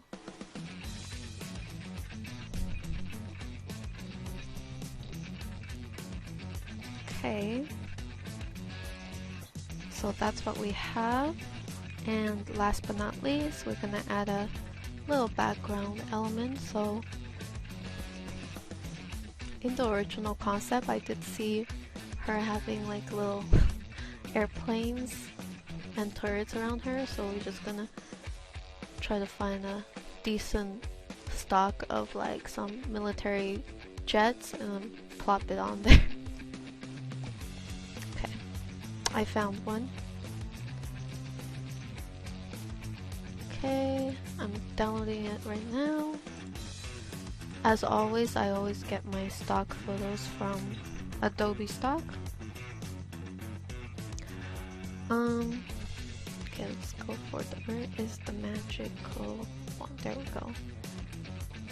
Inverse copy, and then I'm just gonna select this and like somehow incorporate that into the piece, I guess. Have another one.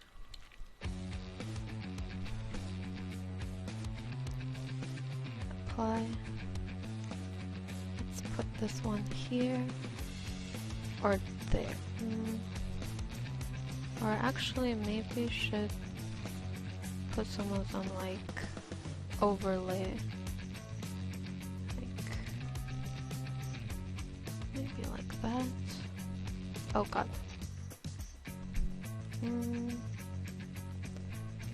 Let's just say she's a very, very gigantic anime girl. Okay, I'm gonna put this one here. I might actually have to edit these a bit so it's not like 100% the design. I might get in trouble for this. I do not want to get in trouble for this, so I'm going to remove parts of this. Okay, probably can't do that. Gonna go find some more pictures. Alright guys, I think I finally found some options, so let's take a look here. There's this one that kind of looks like the planes that I see surrounding her. I'm gonna put this, oh wait, where did it go? I'm gonna put this one at the corner, or maybe somewhere here maybe? Just trying to figure out where I can put it in a way that frames her. It's gonna be a little darker, like that. Gotta make sure to sort of paint out the watermark. Usually when it comes to small things like this, I don't tend to license. Because in your monthly subscription to Adobe stock, you only get like maybe 5 or 7 different images per month, so I'm just saving it. Usually when it's something small like this, I just kind of I'm being very, very illegal right now by photoshopping the watermark off. But at the same time, just make sure to kind of edit it in a way that it doesn't look like the original piece. As long as that condition's met, then it should be fine. I'm gonna attempt to put some propeller there. Oh god, that looks weird. Okay, how about kind of trying to edit it so. Okay. Wait, where is that? Oh. God, that looks weird. Okay. That looked wrong and weird. Let's put that up here.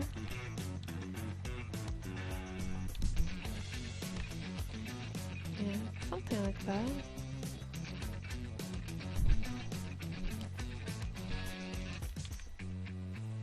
Okay, so this is what we have for now. And then I'll probably draw like some tiny smoke coming from it just for fun.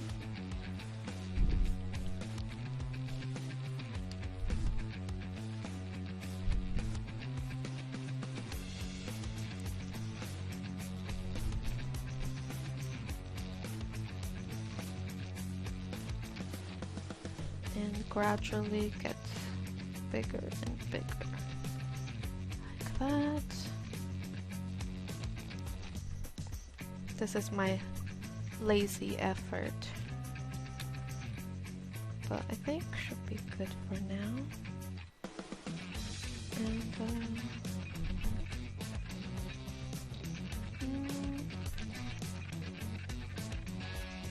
what else can we do?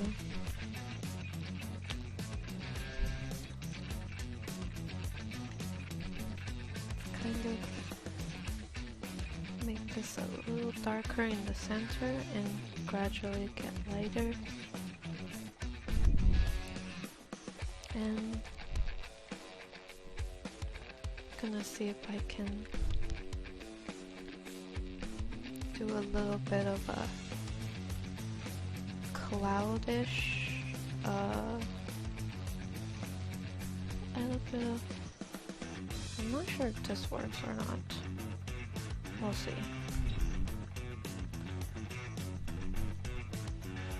So for the environment, I felt like something was lacking, so just literally going down the list of things that I usually do.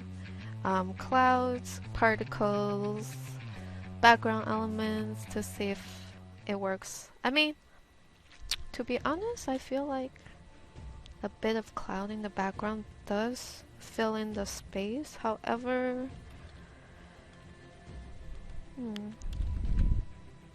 might need a to be kind of want to do anime clouds, but I have little experience with doing that. I might have to actually find a reference of clouds, guys, so I'm gonna look for another photo stock and I will be right back. Alright guys, good news, I found a really nice looking sky, and this one I did license because I wanted it to be high resolution. So I'm just gonna plop it there, and as you can see immediately, it's already looking really nice actually. It definitely fits the mood. And a lot of times it just takes the right photo background to make the piece or make it look nice. Let me see if I can like make it high contrast, like an anime piece. Let's go back to the original one. So I'm making sure that it's overly saturated for the sake of anime. I really want to emulate that look, and kind of want to make the cloud, oh, the other side, yes, like that. Or maybe just a little bit. No, actually, that might be a bit much. Maybe I can... What I can do is flip this like that.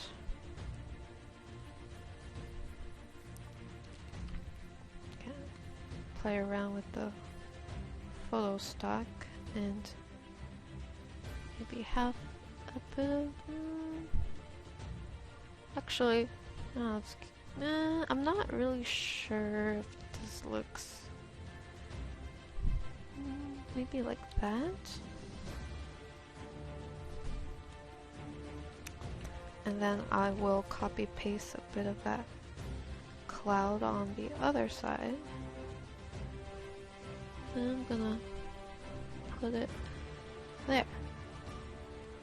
So, a lot of times the photo I will do a bit of editing, like copy pasting certain elements to make it perfect. So I still want to keep it like super saturated.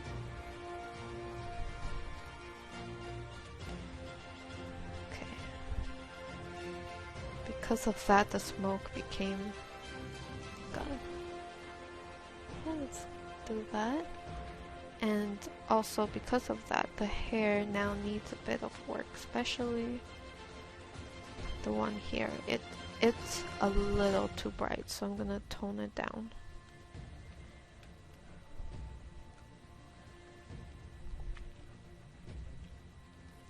Actually, even some of them needs to be darkened. Let me just zoom out here. I mean, this definitely looks a lot more anime. Like, I guess I wouldn't typically go for this sort of background because it does feel really intense. Let me create another layer. Lighten. And I want to apply a little bit of a gradient in the back of the character, like that.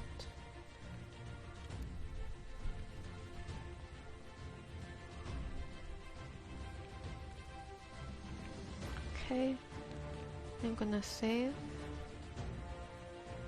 Alright guys, so this is where we're gonna stop. I'll probably do a bit of editing after this, but it does have a certain flat quality to it. By that, which I mean is it's super sharp around the character and the background doesn't necessarily blend into the character because she's lacking a lot of blue tint in her from the background. So I'll probably apply that after, but I also like how this turned out because it does look more 2D. So yeah, I hope you guys enjoyed that. I do apologize for my quiet moments. When I get super focused on a piece, I usually don't talk and it's very hard to focus. But yeah, I hope you guys enjoy that, and I'll see you guys in the next voiceover or paint along. This was fun, and I finally was able to show you guys more detailed paint through of a piece, even though this is a little bit less than what I usually do. But yeah, I hope you guys enjoyed that nonetheless, and have a great day guys. I'll see you next time. Take care!